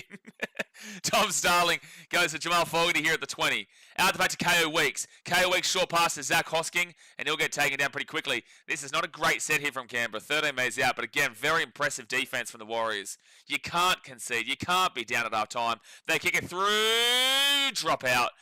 There'll be about 20 seconds left. Honestly, go for a 2-point field goal if you want to. It's not going to probably make it in this wet weather, but you may as well. You could even go for a field goal. That field goal, 1 point, I know you'd be down 8-7 at half time, but the 1-point field goal could actually come into play later on down the track. Warriors says, hey brother, thank you for the live. Up the wires. Always, mate. I'm always here. 42. Wow, they only were able to waste 20 seconds? They only wasted about 25 seconds there, so they've got 35 seconds. And, oh my God, Warriors. I've never seen a more ridiculously dumb play in my life. It's a penalty to the Raiders. The Warriors were offside with the dropout. Oh my gosh. Oh, dude. Adam Pompey, what are you doing, brother? What are you doing, dude? Adam Pompey, what are you doing? Oh, no way. It's about to be a tied game at half time. That is inexcusable, man. There is no excuse for that whatsoever. In no world should you... That doesn't even normally happen. You don't actually normally... When was the last time we saw a penalty like that? They've just thrown away a lead at half time for absolutely no reason. And this will change the whole context of how the first half is viewed. Jason, just don't order the Bloody Mary. I actually had a Bloody Mary last night. It was actually pretty good. Just not in India. Don't have Bloody Marys in India. Oh my God, Warriors has started. And there we go. It's 8-8. Well done. Well done. Oh my gosh. Oh my gosh, Warriors. I feel for your fans. I feel for you because that was such a good half for the most part. Yeah, the Raiders came home strongly in the end, but I believe you definitely deserve the lead, but unfortunately, your own ill-discipline there absolutely smacked you, and now at halftime, it is 8-8, and that changes the whole complexion of this game, dude. That changes the entirety of the complexion. But let's look at some of these stats here at halftime, the team stats. Obviously, guys, hit that like button. Subscribe if you're new around here. Do us a favor. If you like the content, please support it with a like and a subscribe. And don't forget to check out BKRtravel as well if you want. But let's get into some of these stats. And just a reminder, these stats will update at halftime. They will change. It's more of a guide so that you understand, because they won't change by too much, but the numbers might not be exact. But the possession is 55% to the Raiders, 45% to the Warriors. The Raiders do have a lot more of the ball. They've had an entire 3.5 minutes more, with 15 minutes 42 compared to 12 minutes 15 for the Warriors. Completion rate's really good for the Raiders. 86%, 20 from 23 in wet weather conditions is really good. So like the Raiders were very poor from the 10-minute mark to about the 25-30 minute mark, so a 20-minute stand, so they were really poor, but yet the completion rate stayed pretty strong, which is really impressive. 77% for the Warriors is okay, you know, like you're not complaining with it. It's not spectacular, but you're not complaining with it. 17 from 22 for them. Now, 80 runs for the Raiders. 82 runs for the Raiders with 783 run meters and 297 post contact, whilst the Warriors have a 74 runs, 758 run meters and 248 post contact meters. So in regards to the post contact meters, the Raiders are pretty clearly, well and truly clear of the Warriors. They're killing them in the post contact, and that's trying to include try and even out the 74 to 83. So assuming that both have made 80 runs, right, I try to push the post contact to compare it with the opposition team, and on that the Raiders are clearly dominating that post contact based off of the 10 runs separate.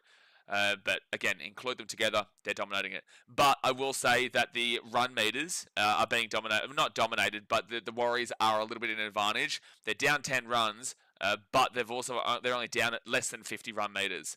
So again, 10 runs, and now it's 11. They're still down by less than 50 meters. So 10 meters per run is what you're aiming for.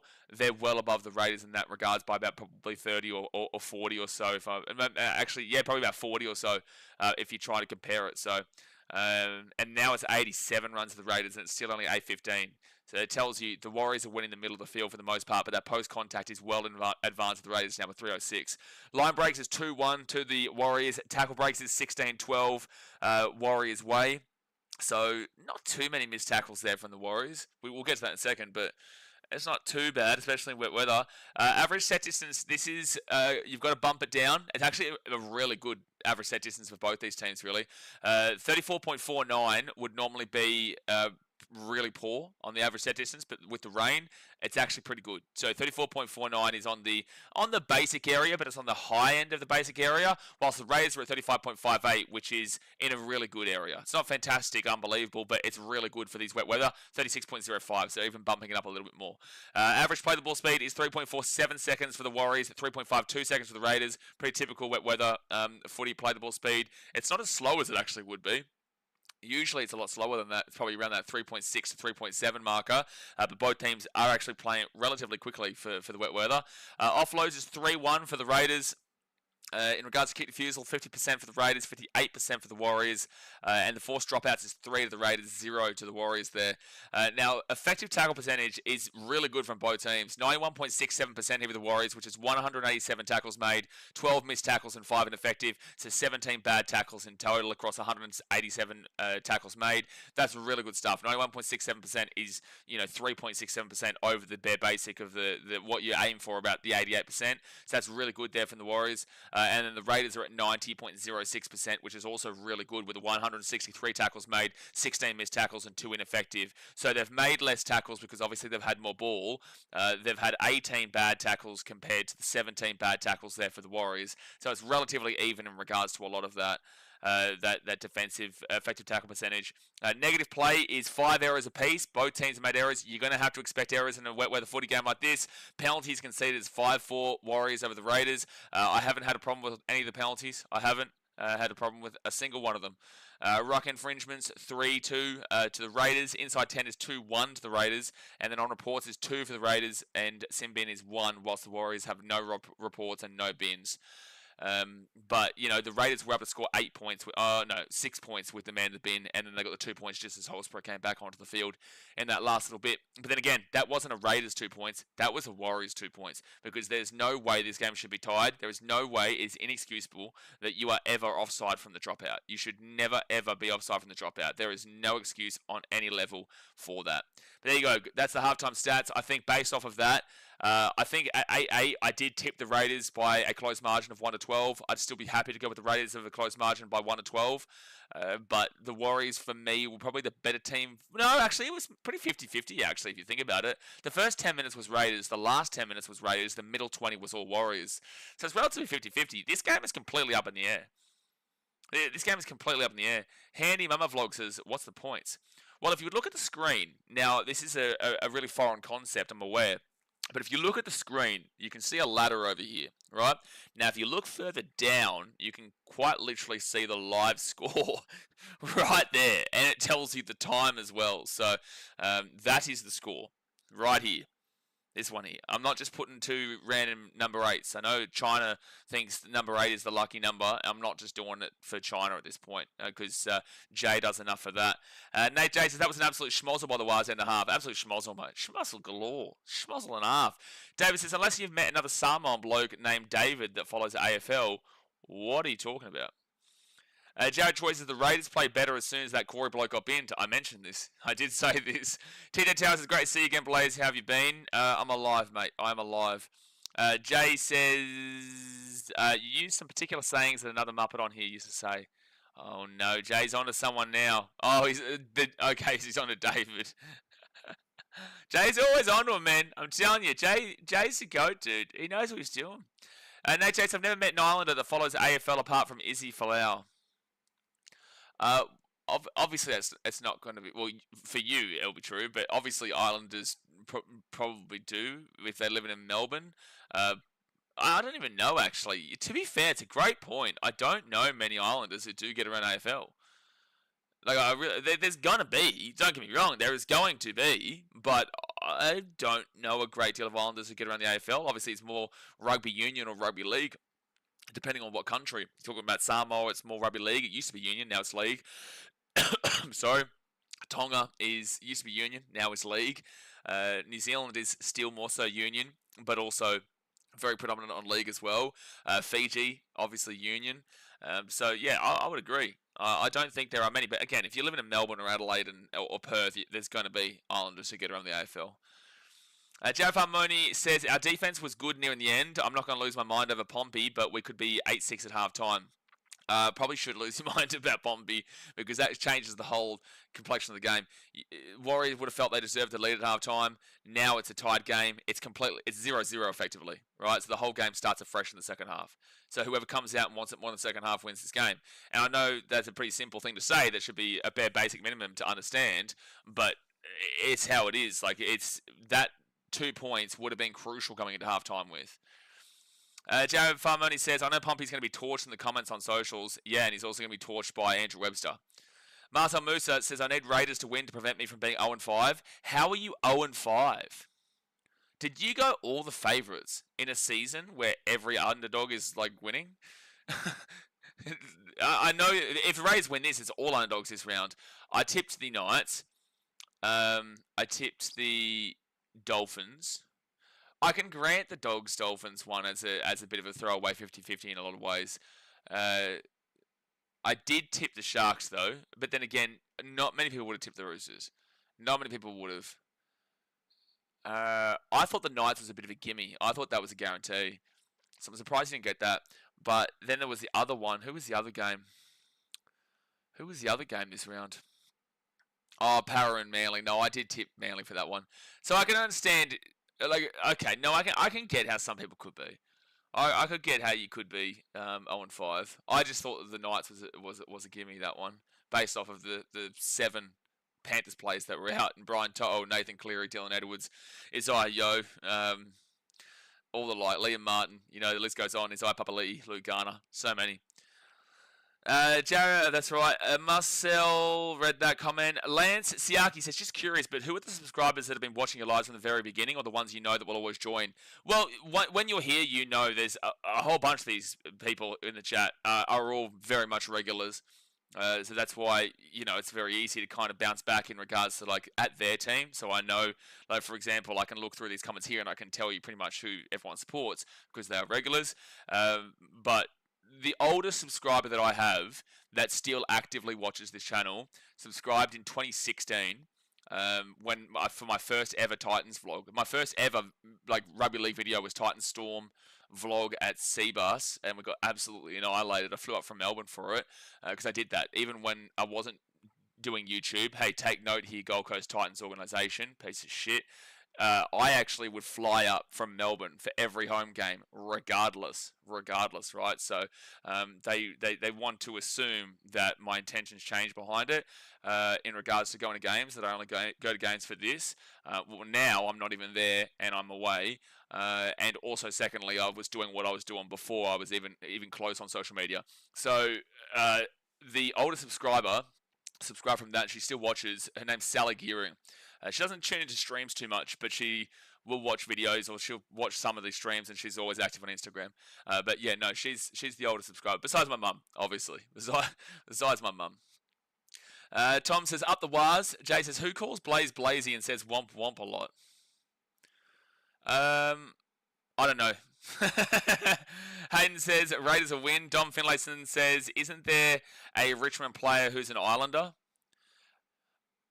Bro, again, there's going to be Islanders who support the AFL, and there will be Islanders who play the AFL. That's not the point. I think the point more so is that we don't have... I wouldn't say there's a large Islander following behind the AFL. Nyan Duruhura says, who do you think will win? I've still probably got the Rays, but it's 50-50. It's literally 0-0 basically at half time. I tipped the Rays beforehand, 1-12. I'll keep with my tip there, but I did say it was a complete 50-50, and I understand why people would tip the Warriors, home team, undefeated at home, second position, but I also think the Raiders are a good enough team to win this game. Hayden says, Pompey loves to heighten the stakes. Yep. TJ Tower says, I watch Richmond Tigers from time to time. Thank you, TJ Tower. Don't really understand why that was a necessary comment, but fair enough. Oh, you're an Islander. That would have helped if you had have explained that. I've just clicked that on in my own head. It would have helped if you had have would have helped if you actually explained that. But I got there in the end anyway because hey, Tito Tower is a regular. So there you go. That's another one. Nate J says, was DJ going off? He always goes off, son. Bailey Lloyd says, Sharks let me down last night. You're a Broncos fan, mate. Jay says, you should be happy. Jay says, wise of a DJ, rave time, get the glow sticks. Get the glow sticks, mate. Get some Psytrance going. Gary says, I love watching Aussie sport, but cannot get into the AFL. Well, the difficult thing for people, especially internationals, is that one, your time zone sucks for not as bad as American sports, American time zone, but your time zone's not fantastic. It's really early in the morning. But the AFL and the NRL, so I used to stream both AFL and NRL, but the problem arises that the AFL and the NRL is played at the exact same time. It's played at the exact same time. So you have to pick and choose games, and then you'll choose a bigger game in the AFL, and then the NRL game will be really good, and the AFL game will suck, and then you'll choose the NRL game, like a Storm versus the Panthers, in their prime of the early 2020s or even, last year, and that will be an absolute schmozzle shitfest, and the AFL game will be a cracker. So that's why I had to decide just to go down the one path of the rugby league. It's not impossible, but it's extremely difficult to have a passionate investment in both the AFL and NRL and being able to watch all the games of both. You have to watch replays unless you have multiple TVs on, and then you're not really focused on one. Or you probably are going to be focused on more so one than the other, but you can't focus on both at the same time, obviously. Jared Money says, second half is my big concern now, based on the fact we've scored less than 4 points in the second half. Jeez. Have you only scored less than 4 points in the second half across the season? Is that a true stat? Is that a true stat? That's insane if true. That is insane if true. All right, the Warriors are out in the field. So are the Canberra Raiders, guys. Let's go and hit that thumbs up button. Subscribe if you are new around here. Second half is about to start. Let me know who you think wins from here. Comment in the chat. Give me 1 second here.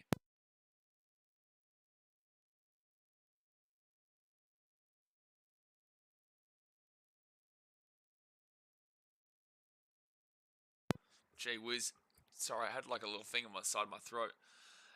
T.A. Tower says Raiders win at 22 to Warriors 16. I can see it. This game is completely up in the air. Whoever wants it more in this opening 10 minutes, set the foundation. Set the foundation right now.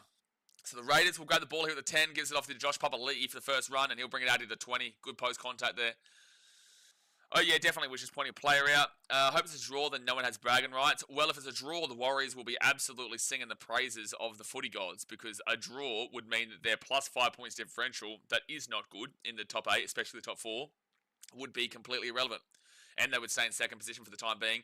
And also, it would mean that they have a really good chance of going over the Dogs in 2 weeks' time if they were to win that game next week. The Warriors against, I can't remember who it was. 4 tackle here for the Raiders at the 50. So the Warriors would benefit significantly from a draw. I would say the Raiders would benefit a little bit as well. KO Weeks, this is a great set here from Canberra to start it off. 5th tackle here at the 35.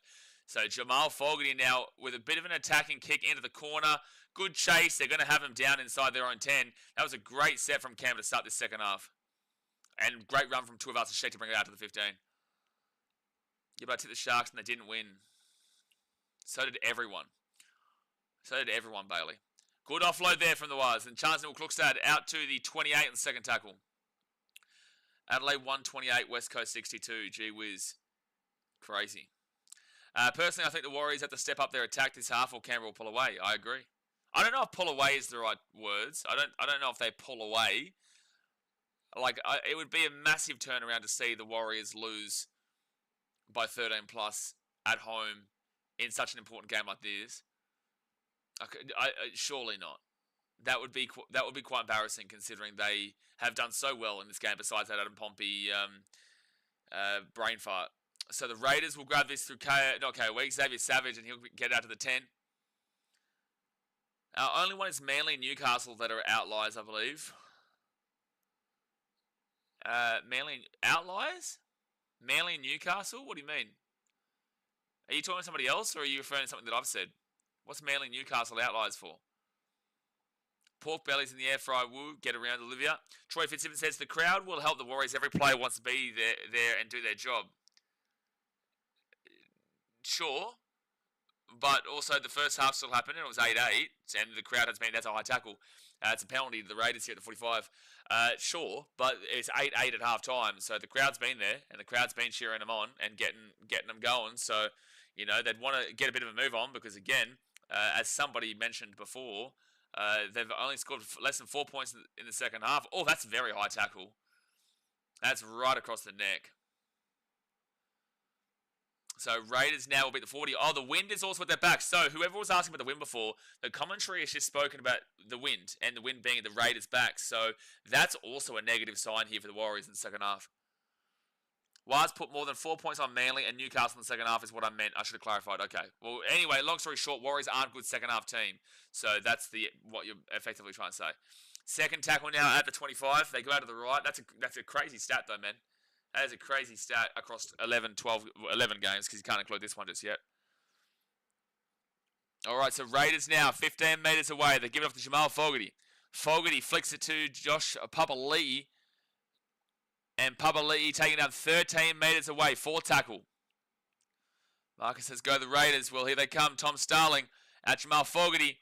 Underneath a strange steps. And he will be taken down about 9 metres away. Fit tackle. Fit tackle, Tom Starling to Jamal Fogarty. Into the air, not the greatest of kicks. Actually, not the greatest of kicks. Not the greatest of kicks. The Warriors will get the ball here 3 metres out. Not a great chase either. We've already spoken about that in depth at the beginning of the stream, Bailey. If you want to go hear my thoughts on the Galvin situation, you have to go back to the beginning of the stream because we spoke about it quite in depth. Jared Troy says, I bet that air-fried pork belly going to taste good. Yep. Yeah, no, it would taste good. A bit of hair pulling there. Well, there was a bit of hair pulling last night. Oh, no, that's right. It wasn't a hair pull, really, but it ended up being called a penalty for a hair pull. Well, their for and against kind of validates that, Jared Farmoni. Yeah, I agree. The for and against it's not, like, and that's the thing. They're in second position, but they're so vulnerable with that plus 5 points differential. It's not good. And if you take offense to that as a Warriors fan, then you're setting yourself a pretty low expectation because plus 5, there are so many teams. Again, the Dolphins are on like plus 40 or whatever, and they're in 5th last or 4th last. They're in 13th with a plus 42 points differential. So that should tell you everything you need to know in regards to the points differential that you currently have. But it can be adjusted in 1 or 2, quick games against, the bottom table teams. So 4 tackle here for the Raiders. They're at the 30. Look at the Roosters, for example. Look at the Sharks having a massive drop-off in points differential based off of 1 game against the Roosters. Things can change quickly. Raiders here. Ethan Strange still going. He's still going 10 metres out even the line. Fit tackle. Raiders are back in the attack again. Tom Starling, Jamal Fogarty. He kicks this ball through. Will it sit up? No, way too heavy. I don't know what that was from Jamal Fogarty. Marcus says, Warriors are bad. Mate, they're above you right now. And you're also not beating them. So 34.5 minutes left here of the game. Brett Neslick says, Waz defense have been winning them games. Correct. They're the best defense. Well, not anymore. I think they now drop down to the 4. So basically, the best defensive teams are the Bulldogs, the Warriors, and the Storm. And it was the Sharks until yesterday. But the Bulldogs are 202 against. Warriors are 200 against. And the Storm are 203 against. That's going to be a penalty to the Warriors. Oh, Biffo! Biffo! Biffo! Boo! Boo! Boo! Boo! Biffo! That's a Biffo if I ever did see one. Not really. There was nothing. There was no Biffo. It's just a bit of a push and shove. Give each other a kiss. Hurry up. Anyway, so the Warriors have 200 against, Bulldogs 202 against, and Storm 203 against. Now the Raiders have scored 8, so they go down to the 3rd best defensive team in the comp. But the point remains that they are a very good defensive team. The kicker's a good breather for us. Dion says, come on a green machine. So the Warriors at the 50 on first tackle. Also, Marcus, just to clarify here, again, I've tipped the Raiders, but also if you're going to say Warriors are bad, just remember that you and the Warriors both haven't won a comp since 1995 when the Warriors came in. So the Warriors now will be taken down at 30. At least you've won a comp, but it was before the Warriors came in. Or was it the first year the Warriors came in? Oh, that's going to go backwards. It's fine. Oh, wow. They've called that forward. They've called that a knock on from the Warriors there. I'd challenge that. I would. Oh, I don't know if you would, actually. They are going to challenge it. I think this is backwards, though. Gary says he went down like a ladyboy there. You're still thinking about ladyboys, Gary. You're still thinking about ladyboys 20, 30 minutes in. Wow. He's still thinking about ladyboys 20, 30 minutes in. All right, so Metcalf is going to touch it here at the 30. It goes backwards. They do call those forward sometimes, but it goes backwards. Yeah, good call. Casey Badger actually made a common sense call there. Sometimes they call that knock on regardless, but it'll be a successful challenge here from the Warriors. Successful challenge. Don't knock it, Blaze. Oh, I'm knocking it, Gary. Yeah, no, I'm knocking it. I've never knocked something more in my life, actually. I don't think I've ever knocked anything more in my life than going down like a ladyboy. Definitely happy to knock that one. Jared Farmoni says Raiders 1 in 94 and Wilds coming to the comp the next year. Yep, so neither team have won a comp since while the Warriors have been in the competition. So the Warriors now, Luke Metcalf and now Fisher Harris. It's like when I insult the Broncos and say, hey, congratulations on all your premierships, but they were before the Titans came into the comp. So 4 tackle here for the Warriors. 24 metres away now from the line. Now Lika Halasima, good run to the 10, fit tackle. It's been 5. Jeez, the post contact there. He's got about 10 post contact meters there. Wade Egan. Oh no, this is a mess up. Oh, it's a mess up. Aaron Clark. Wow, chance. Oh, it's going to be, I think, a knock on here from the Warriors. No, they're going to say no knock on Warriors. They're going to say knock back by the Raiders. So it's Raiders ball at the 3 rather than at the 10. Oh, that's a high tackle. No. They do call it a lot. Did you hear the singing in the background? Knock on. Yeah, I did hear that. I did hear someone yell out knock on. So 3rd tackle now at the 10. I'm surprised Martinez Lesniak doesn't touch this. I would have probably said there was a knock on there from the Warriors too, though. But anyway, the Warriors now are going to bring this ball here to the 45 on the Raiders side of the field. What I thought that was a knock on from the Raiders. It was definitely a knock on from probably both teams, to be fair.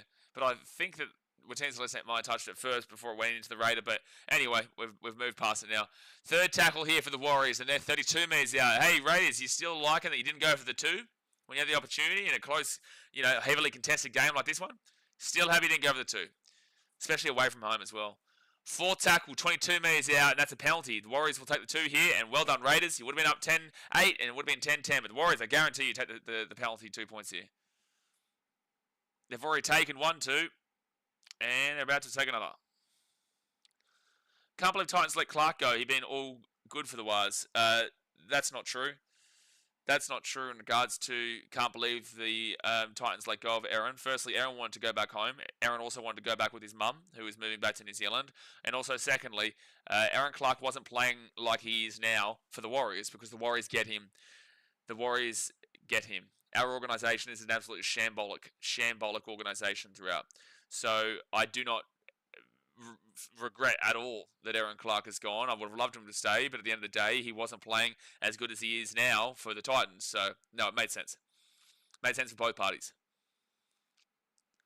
Forehead Media says, Warrior win this year. I don't know, man. It's going to be a close finish. I tipped the Raiders pre-game. Right now, I still may be leaning with the Raiders despite this penalty kick coming up for the Warriors, but it's a 50-50 game, man. Warriors must be sick of looking at the Bulldogs' balls from below the table ladder. Well, they're actually equal with them if they win this game. They're equal with them if they win. Thank you very much for being a member for 36 months, someone. Still going through the Hurt Locker in Thailand. The Hurt Locker in Thailand? Am I missing the joke? These games really are going to give me heart problems this year. Good thing I have health insurance. Yeah, well, your for and against isn't going to be fixed by this one, but then again, you were never expecting to fix your for and against from this one. Are you going to make an updated ladder prediction halfway through the season? Yeah, sure, maybe. Are we halfway through yet? Next week is halfway through-ish. Yeah, round 13. 27 rounds in a season. You can either go round 13 or round 14. Oh, the training camp, I get ya. Yeah, sorry, someone. So it's my day off today, so I wasn't even thinking about that. But, yeah, no, I've still got another 4 weeks of it. I'm not even 2 weeks in. 2 weeks on is Tuesday, and I've still got another 4 weeks after that. And I might extend for another 2 weeks, we'll see. So third tackle at 30. It's a vegan retreat. It's not a vegan retreat, but you know what's close enough? Warriors knocking the ball on. It's pretty vegan. So the Raiders will get this ball to the 40 now after the mistake from the Warriors. Jared Ford says, always take the 2. That was always my dad's rules. I don't think always take the 2 is the option. I think context of the game plays a big part. Obviously position on the field and also the momentum of how the game is moving as well. I think there's a lot of context into it. I don't believe it's always at the 2. I just think the Raiders probably should have taken the 2 early doors because this is always going to be a highly competitive game. They're away from home. You take an early 2-0 lead. I think it would have been really beneficial. I really have not rated Ethan Strange today. He's been quite poor. He's been quite poor attacking wise. So Morgan Smithies gets a great off ball to the outside here for... I can't even see who that is, but they're 10 metres out here from the line. Third tackle for the Canberra Raiders. Out to Jamal Fogarty underneath to Morgan Smithies, and it's going to be fit tackle inside the 10. 5 metres out, 4 metres out. Fit tackle. Fogarty's kicking game has been a little bit average today for the most part. Let's see if we can get a better one now. He doesn't kick it. Ethan Strange. Oh, dude, he's been awful, dude. He's been awful. Ethan Strange has been dreadful today. I will also say I don't know why Jamal's not kicking there, but that was just dreadful from Ethan Strange. Taking the 2 is always very 2010s Dragons like. It's always Wayne Bennett like. Wayne Bennett's always been known to take the 2 whenever. Jay said, had a juicy 10 to stay today. Is Sunday cheat day? Sunday is cheat day, sir. Sunday is cheat day. But, like, steak isn't a cheat meal, really. I can have steak. Steak isn't a cheat meal. A cheat meal would be, like a nachos. No, that's still too unhealthy for this sitch. A cheat meal would be like... I guess, like, we do enough workouts that it doesn't really matter.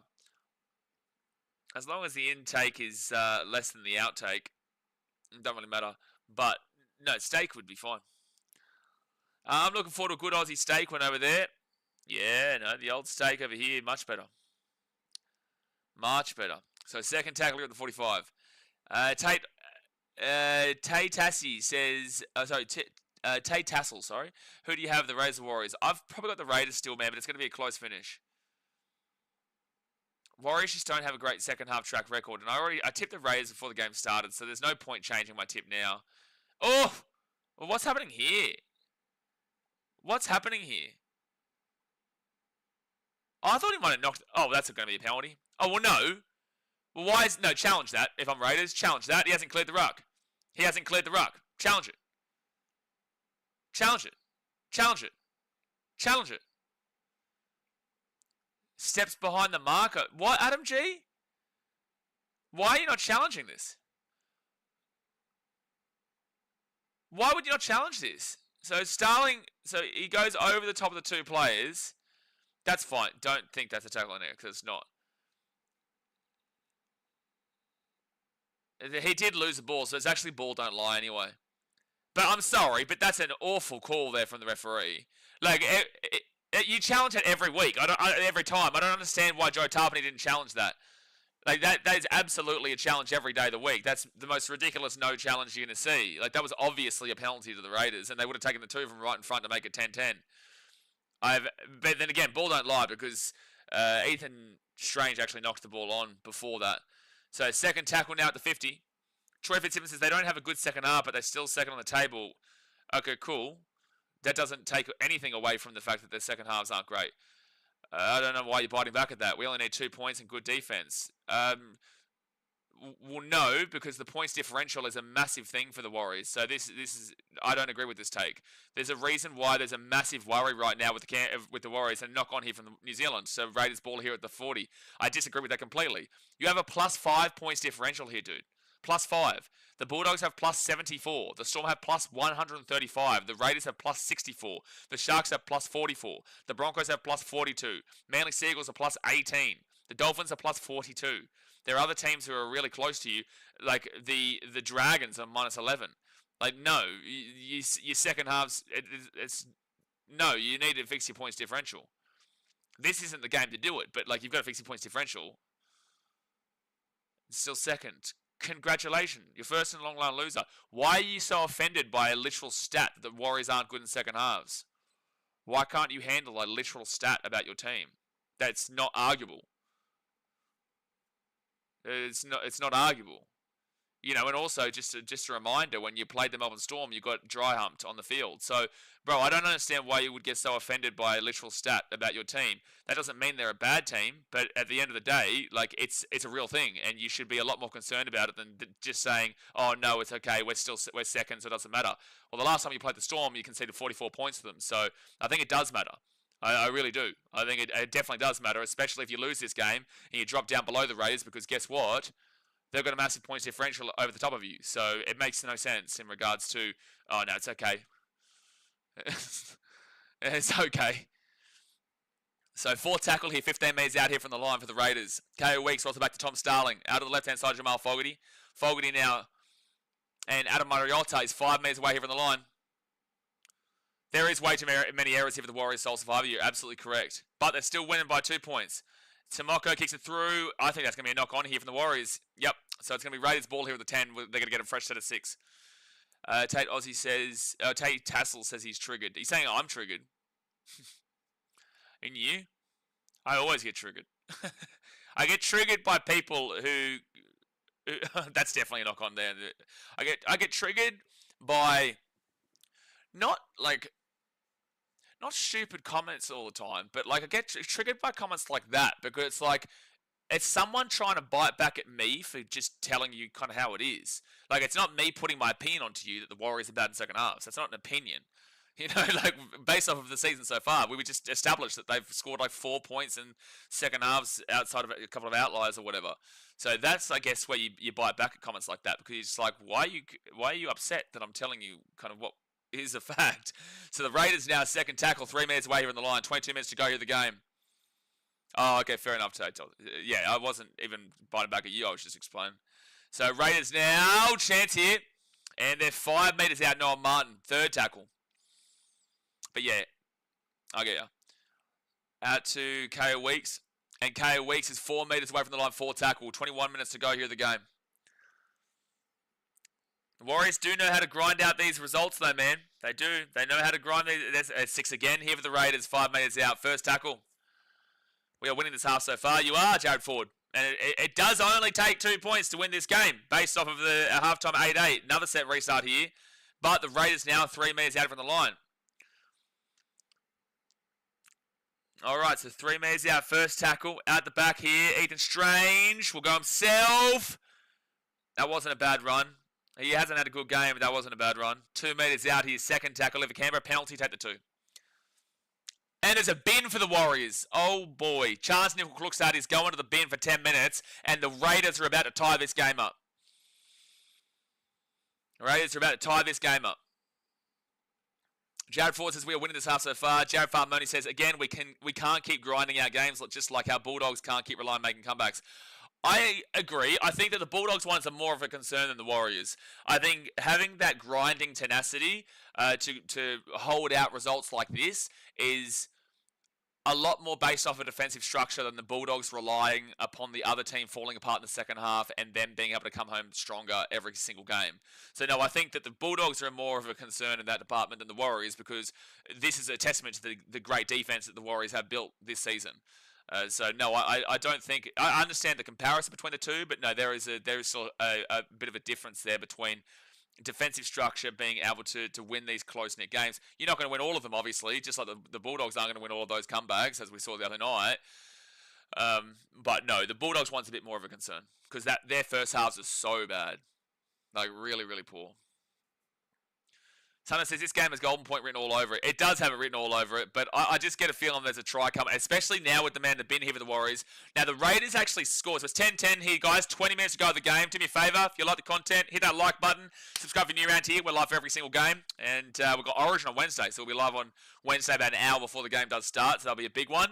But 10-10 here, and the Raiders, when they had a man in the bin in the first half, they were able to score a try and then get the 2 points to tie it up at half-time. So let's see if the Warriors can do the same thing, or if the Raiders can utilise the benefit and push through. Let me know in the comment section, who do you think wins from here, guys? It's a close game. It's a great game in New Zealand. 10-10, second versus fourth. Whoever wins goes second, and whoever loses... No, Raiders will go say fourth. Warriors will go third. but whoever wins goes second. T.A. Tower says, would you say Canberra and New Zealand have the same conditions when they play each other? Have the same conditions when they play each other? What do you mean? Joe Tarpany with a strong run here, post-contact to the 20, first tackle. Marcel Musa says, Pompey's mistake will cost the Warriors. It changed the whole complexion at halftime. The whole way you think about the game at halftime, based on 8-6, is Warriors leading, and deservedly so at halftime. But because of the mistake, it's 8-8, and the Raiders feel like, despite the fact they had a lot to work on, it was an even game at 0-0, basically. David says, I will stand by my point earlier. I respect their current position and their improved D, but only able to play one half per game will kill their ship run in the end. Their premiership run in the end. Yeah, maybe you should tell that to old mate before that thinks that the second half's a hunky-dory, mate. Oh, Raiders nearly break through. They do break through. They're at the 30 to 25 and then taken down on fifth tackle. 22 metres out. Warriors struggling. Oh, dude, Raiders, you're out of control. There's no one at dummy half, and the Warriors just pick the ball up at the 25. You're a professional rugby league team, man. Come on, you can't be having no one at the dummy half. I understand it was Owen Paddy who ran the ball, who's their hooker, but not having someone pick the ball up is just disgraceful from the Raiders. Dad's mate says, can't go 25-2 without 2 losses. I'm just glad we got the second loss out of the way. It didn't go 25-2, mate. You're going to go 23-2. Both Titans games versus the Bulldogs were actually, unfortunately, cancelled. I think the Titans probably would have won them too. Troy says, bro, I'd rather be Warriors than Dolphins with a better for and against sitting in bottom half of the top 8. You are completely missing the point overall entirely. Like, I'm not even going to continue to respond to this, Troy. You are completely missing the entirety of the point of the ridiculousness of your comment. Like, you're missing the point entirely. Oh, they're away here, the Raiders. They're away. They're at the 30. They're at the 35, the 40. Just realize that you are not understanding it. If you need clarification, please go back and re-listen to what I'm saying. Because it's not about just, we've got to rather be better than the Dolphins in the second position while they're down there in fifth last. Cool, that's correct. Not the point at all. So the Raiders now at the 45 of the Warriors side of the field, third tackle. Spartacus says, will the Wars be on the top of the table if they win? They'll be equal first with the Dogs, but their for and against is not good. They're +5, whilst the Dogs are about +74. And the Raiders with a strong run, offload there through. Jamal Fogarty, try time for the Raiders. And they take the lead at 14-10 with a kick to come. The Raiders, once that bin came, they were just dominating through the middle. They've been finding holes, and the Raiders will take the lead 14-10. Still okay with that second half here, Troy? Still okay with it? Dom says, should be right, mate. They're still second, though. Well, if they lose this, they go to third, and they go third behind the Raiders. But this is a great game here, man. This is a good game. How many Jareds are there? A lot of Jareds. It's Jaredception right now, Dom. Jaredception. Junior says, live stream match. Yeah, that's us. We are live streaming the match. Just without the actual match itself. For that, you would need to get a job. So 16.5 minutes to go here of the game. 14-10 to the Raiders. Warriors have better foreign agents. What? Sorry? What?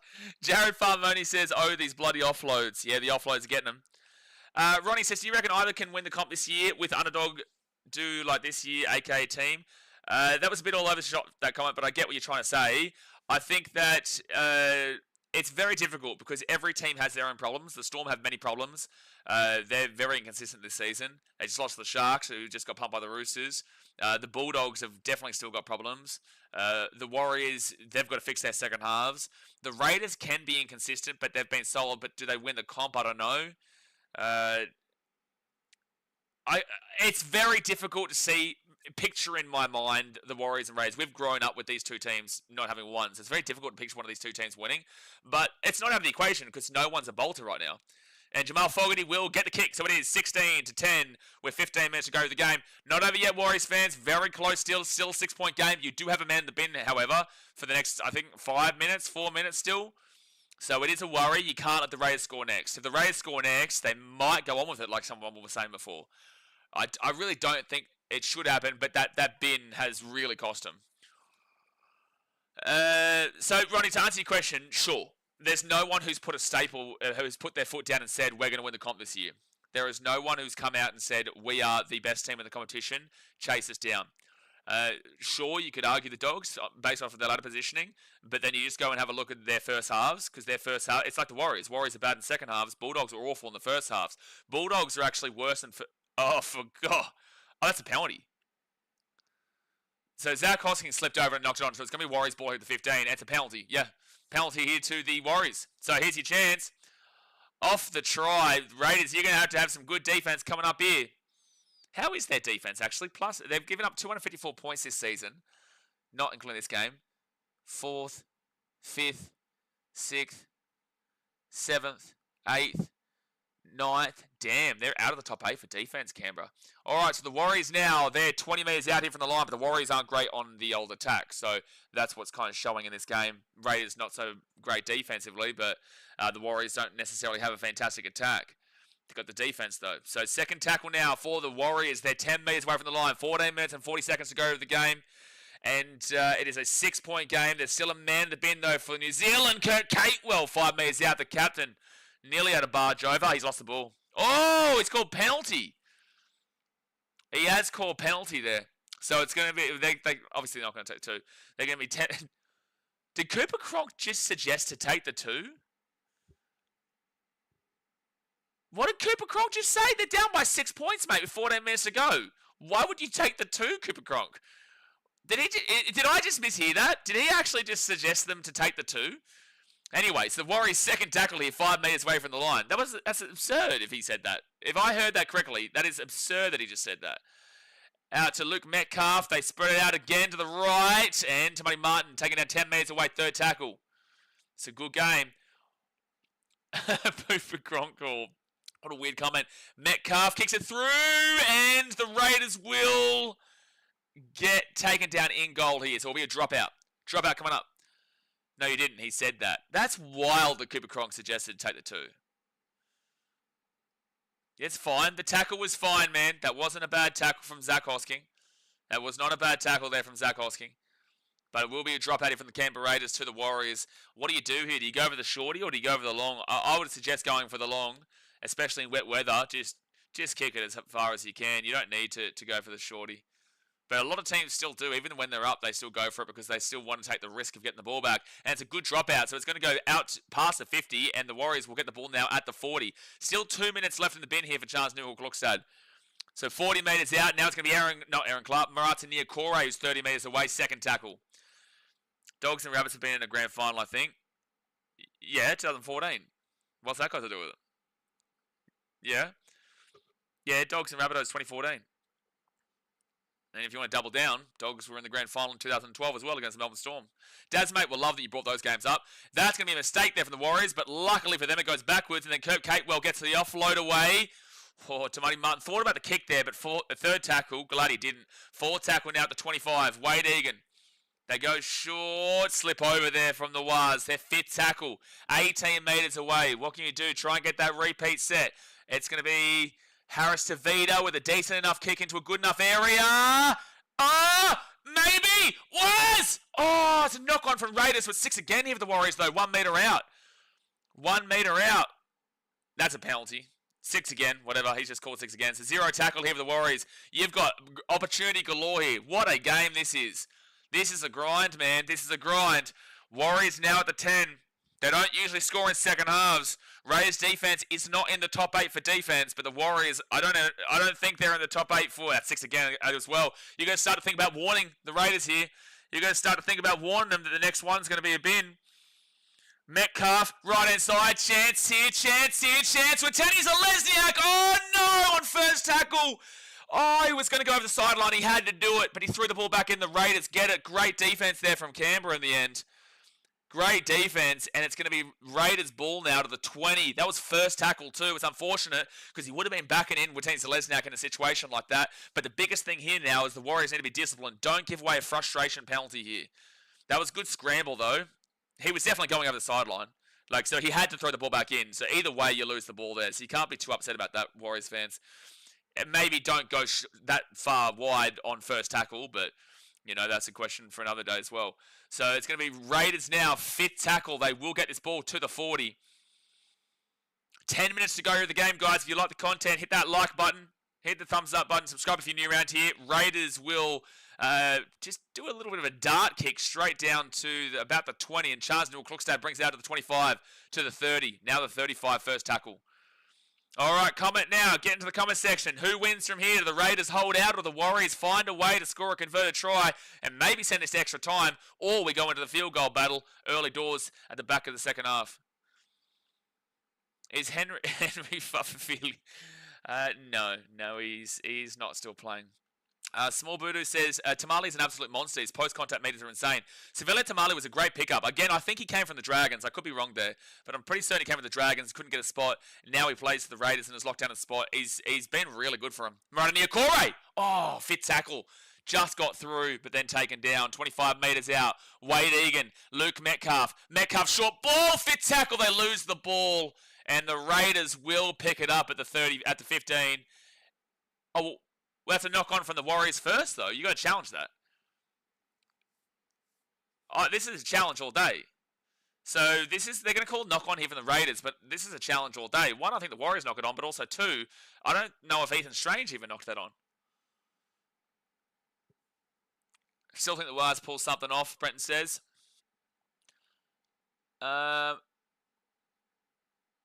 not a knock-on.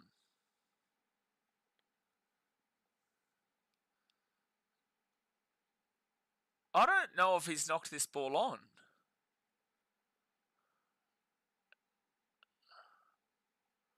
His hand's on the ball here. This is interesting because he's got control there. Good luck, Casey Badger. This is a tough one. She might go inconclusive here. She may say inconclusive here.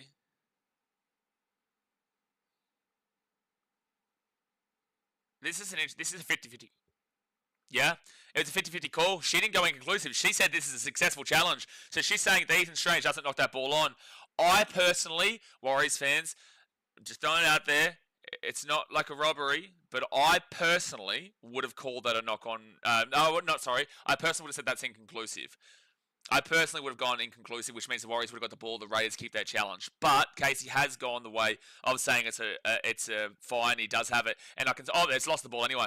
He's lost the ball anyway. So it's going to be Warriors ball at the 25. So if you got upset, well, ball don't lie. Because it's now Warriors ball 25 metres out from a knock-on from the Raiders. Falas says, is it a girl ref? I'm not even going to entertain that question. KCT says, bloody Wars, they're their own worst enemy. Yeah, but then again, the Raiders are doing the same thing, man. It's wet weather, man, but the errors are astounding. But you're going to get that in wet weather. Errors-wise for both teams, 10 errors for the Raiders, 9 errors for the Warriors. But I bet you that's not including that knock-on from the Raiders just then. So it's actually 11 errors, I would assume. I don't think that NRL.com would have updated that knock-on just now. So both teams have made a lot of errors. It's wet weather. You're going to see it. Maybe not that much, but you're going to see it. All right, so the Warriors now 10 metres away from the line. Converted try will tie the game up. A missed conversion will be still down by 2 points, and the Raiders would go into second if they were to beat the Warriors here. The Warriors would go down to third. If the Warriors win, they go equal first with the Canterbury Bulldogs, but their points differential still super poor. A slip over from the Raiders, but Kurt Kate will be taking out 4 metres out from the line. Third tackle. Wade Egan. Here's a chance. Metcalf. Oh, that's a phenomenal tackle there by the number 11, Simi Sasangi, the man coming in for Hudson Young. That's a huge try-saving tackle there. Short ball, Jackson Ford, 5 metres away from the line, fit tackle. You don't want to give away 6 again here. Wade Egan off to Tamani Martin, kicks it through. Raiders will get it, and I think it's going to be a dropout. It will be a dropout. Oh, okay. Well, you settle down. He's already been tackled. But dropout coming up here from Canberra. 7:50 to go. If you are a Raiders fan or a Warriors fan, you are on the edge of your seat right now. Edge of your seat. Even if it is a knock-on, wouldn't it be a double off Wars? Well, they didn't even look at the original one, Jared. They weren't even looking at the original potential knock-on from the Warriors. They only looked at the Ethan Strange one. Nate Jason, super slow-mo makes everything look like a knock-on. I agree.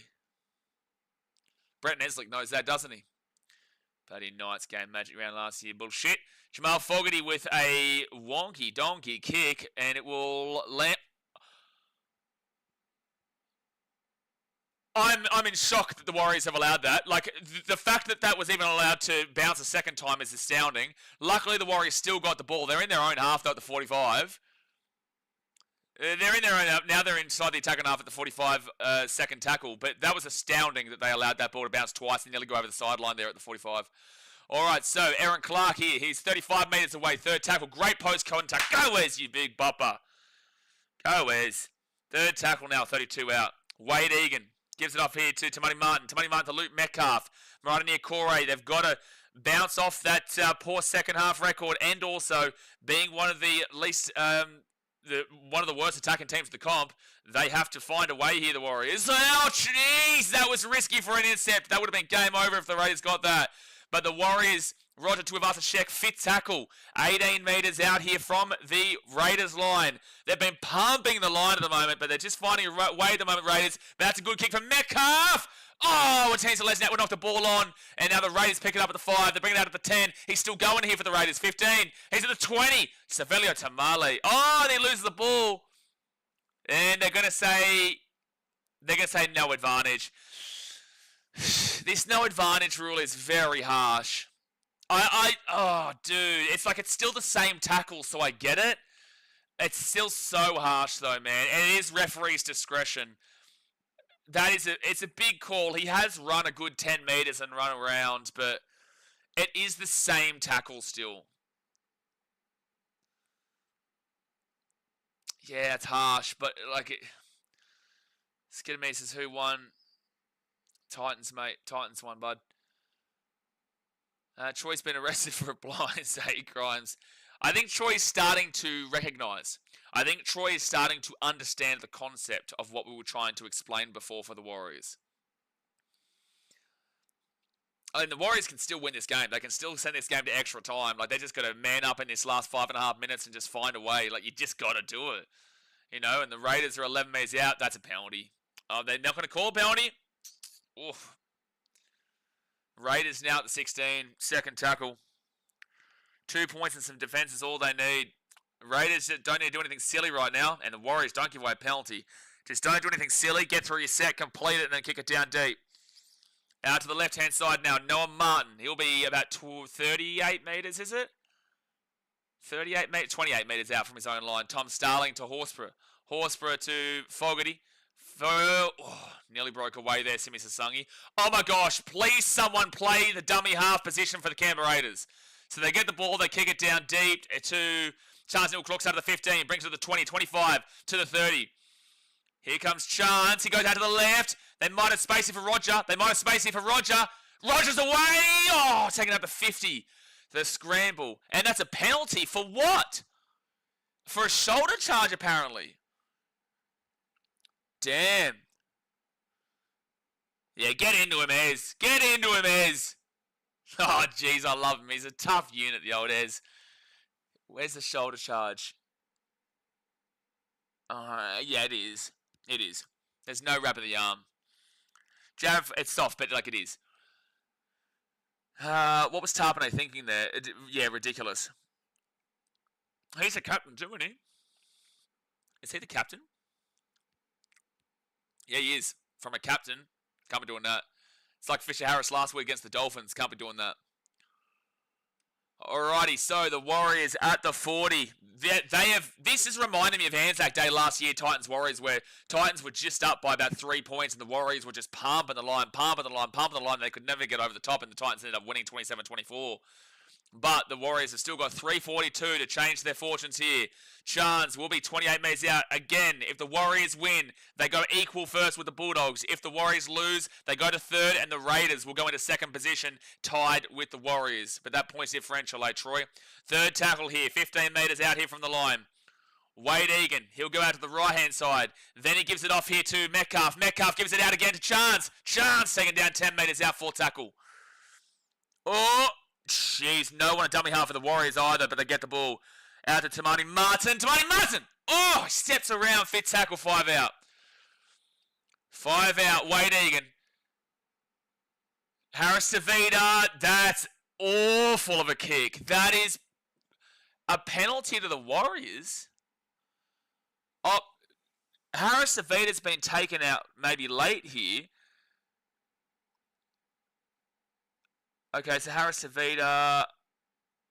Yeah, okay. This might be a bin. Oh, this could be a bin here. This could be a bin for the Raiders. The Raiders are challenging. This is a penalty, but like they may get a bin for this. And may get a bin for this. It's potential.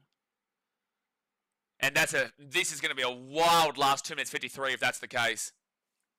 Guys, while we wait for this challenge, hit that like button and subscribe if you are new. We're here for every single game. So, Harris Tavita.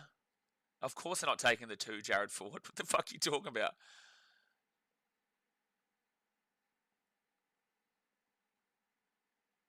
Yep, it's going to be a bin. Oh, dude, Warriors, you've got the best opportunity you've ever seen. He won't be back until the last 3 minutes of extra time if we go to extra time. So unsuccessful, and Tom Starling's about to go to the bin. Oh boy, what a final 2 minutes 53 here. Raiders, do you want it enough, man? Or Warriors, do you want it enough? Raiders, the Raiders are not a good defensive team. They are not in the top 8 for defense. The Warriors are in the bottom 4 for attack this season. This is a match made in heaven now for the Warriors, with the Raiders not being a good defense, but now also being down to 12, but their defense has been solid these last little bit. This is going to be a wild last 2 minutes 53, so put your seatbelts on here, guys. Put your seatbelts on here. Warriors 10 metres out with a fresh set of 6, down by 6, need to score, and up a man. All right, not Tamati Martin. That's going to be Marata Niokoro. No, Aaron Clark, 5 metres away from the line. First tackle. Here we go. Don't do anything silly now, Canberra. Actually, to be fair, a penalty is fine. They don't really care. They're not going to go for the 2.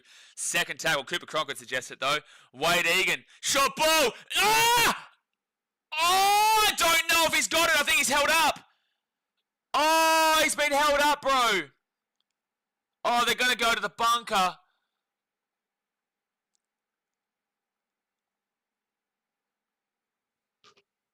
But he believes he's short, then he rolls him. Okay, we're going to see the bunker here. This is very close. Niokoro goes down here. Hold the ball, sir. Hold the ball, sir. Yeah, I don't think he's going to get it. Yeah, it's going to be held up. It's going to be held up. That's good defense from the Raiders late.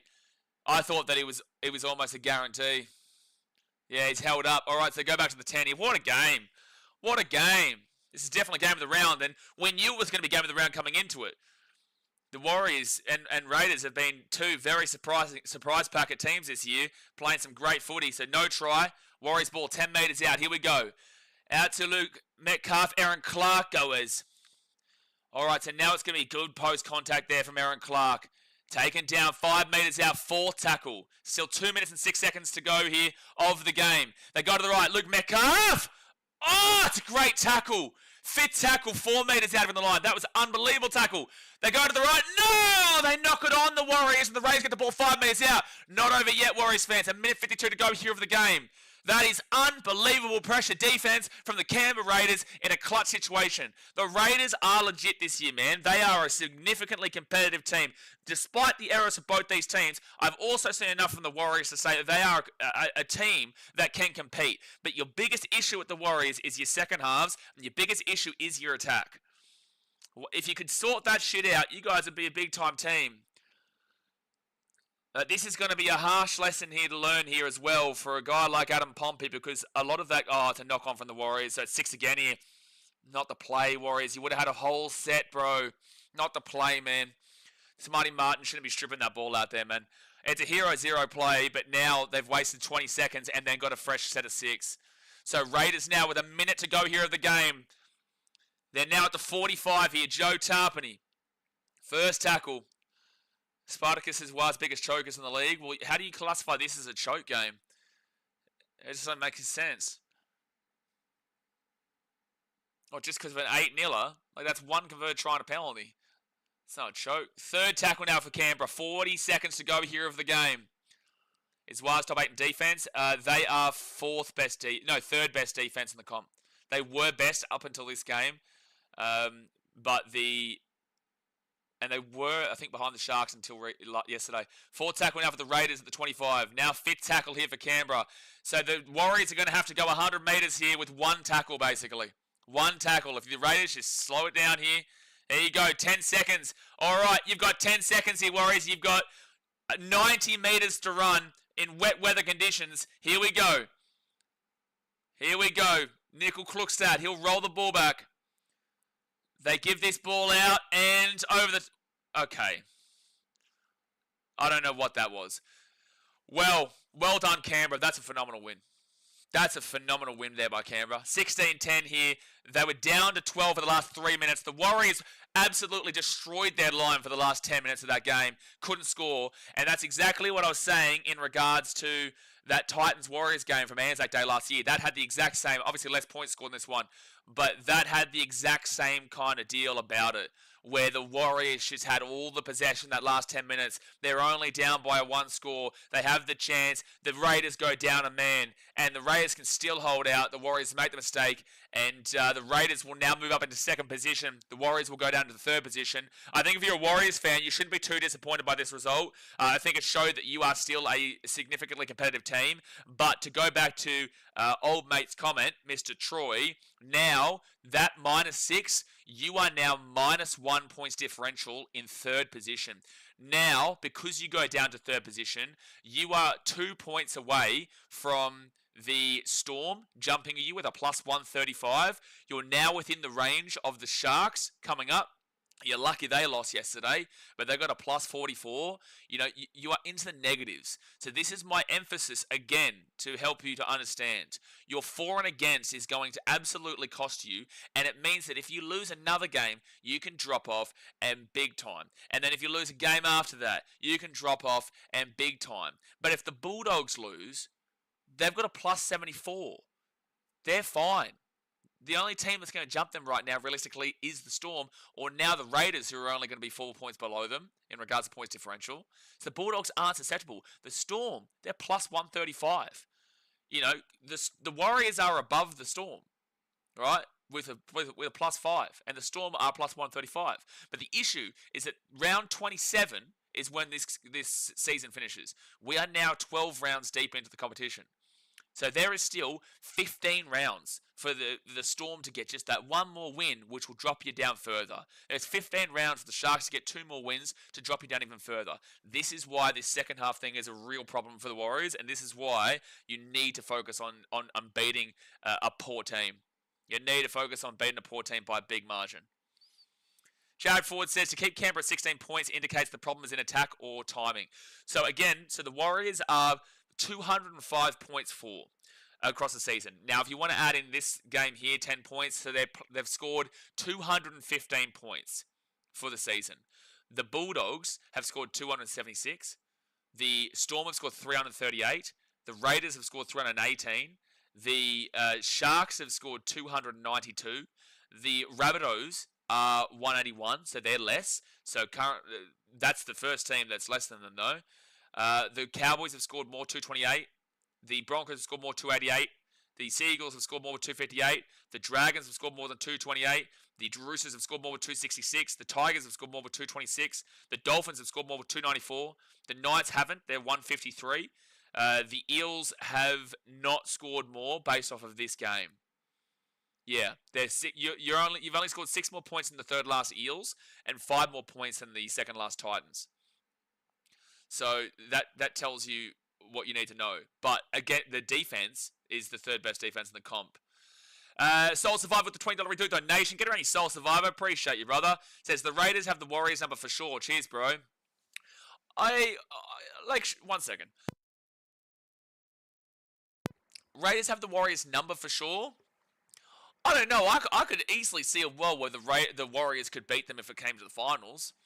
I did think that, and this is a big testament as well to the Warriors, they had no Fisher Harris and Mitchell Barnett. So that's 2 big front row forwards. That's 2 big props, 2 big forwards in general that you're missing in this game. Now, granted, the Raiders were missing one of their best players in Hudson Young, but that's why I tipped the Raiders 1-12, because I just thought that those forwards were going to be so heavily impacted by the loss of Fisher Harris and also the loss of Mitchell Barnett, and it's come to shine. But yeah, I don't know if the Raiders have the Warriors number, but yes, they have beaten them twice this year. But this was a much improved effort based off of that first round where they lost 30-8. This time they only lose 16-10, and they were in it right up into the final whistle. But thank you very much for your donation. Spartacus, which team you're backing, bro? I don't support either of these teams. Jared Choi says, that's C&K Sim being cost the Warriors big time. Yep. But then again, as well, Corey Horsburgh, when he got binned, the Raiders scored.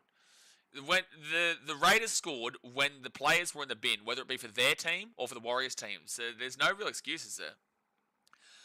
Nate says, I'm out, Blaze. Cheers to the stream, mate. Appreciate you, bro.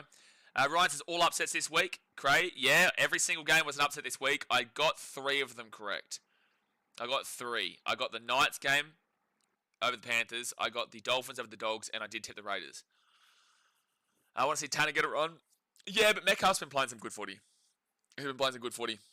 All right, guys, I'm going to jump off here for now. I'm going to chill out, have a good time, and we will see you again on Wednesday for State of Origin, where Queensland will be taking on New South Wales in Brisbane at Suncorp Stadium. It's always a red-hot time in this channel, in the chat. It's always an absolute red-hot time. So definitely be here. We'll be live probably about an hour early to go over everything in regards to the game, my prediction, plus also do it with you guys. It will be banter. There will be a lot of shit talk, but that's the beauty of it, eh? So there you go. Jeffrey says the last time Raiders went to the grand final, they had a former Titan at halfback. Aiden Caesar. Yeah, you're right. Yeah, Aiden Caesar. Yeah, true. Jay. But there you go. All right, guys, I appreciate you. Obviously, hit that like button and subscribe. Thanks for tuning in as per usual, and I'll see you guys next time. Thanks for watching. Catch you later. See ya. Hey, Troy. How's the second half going?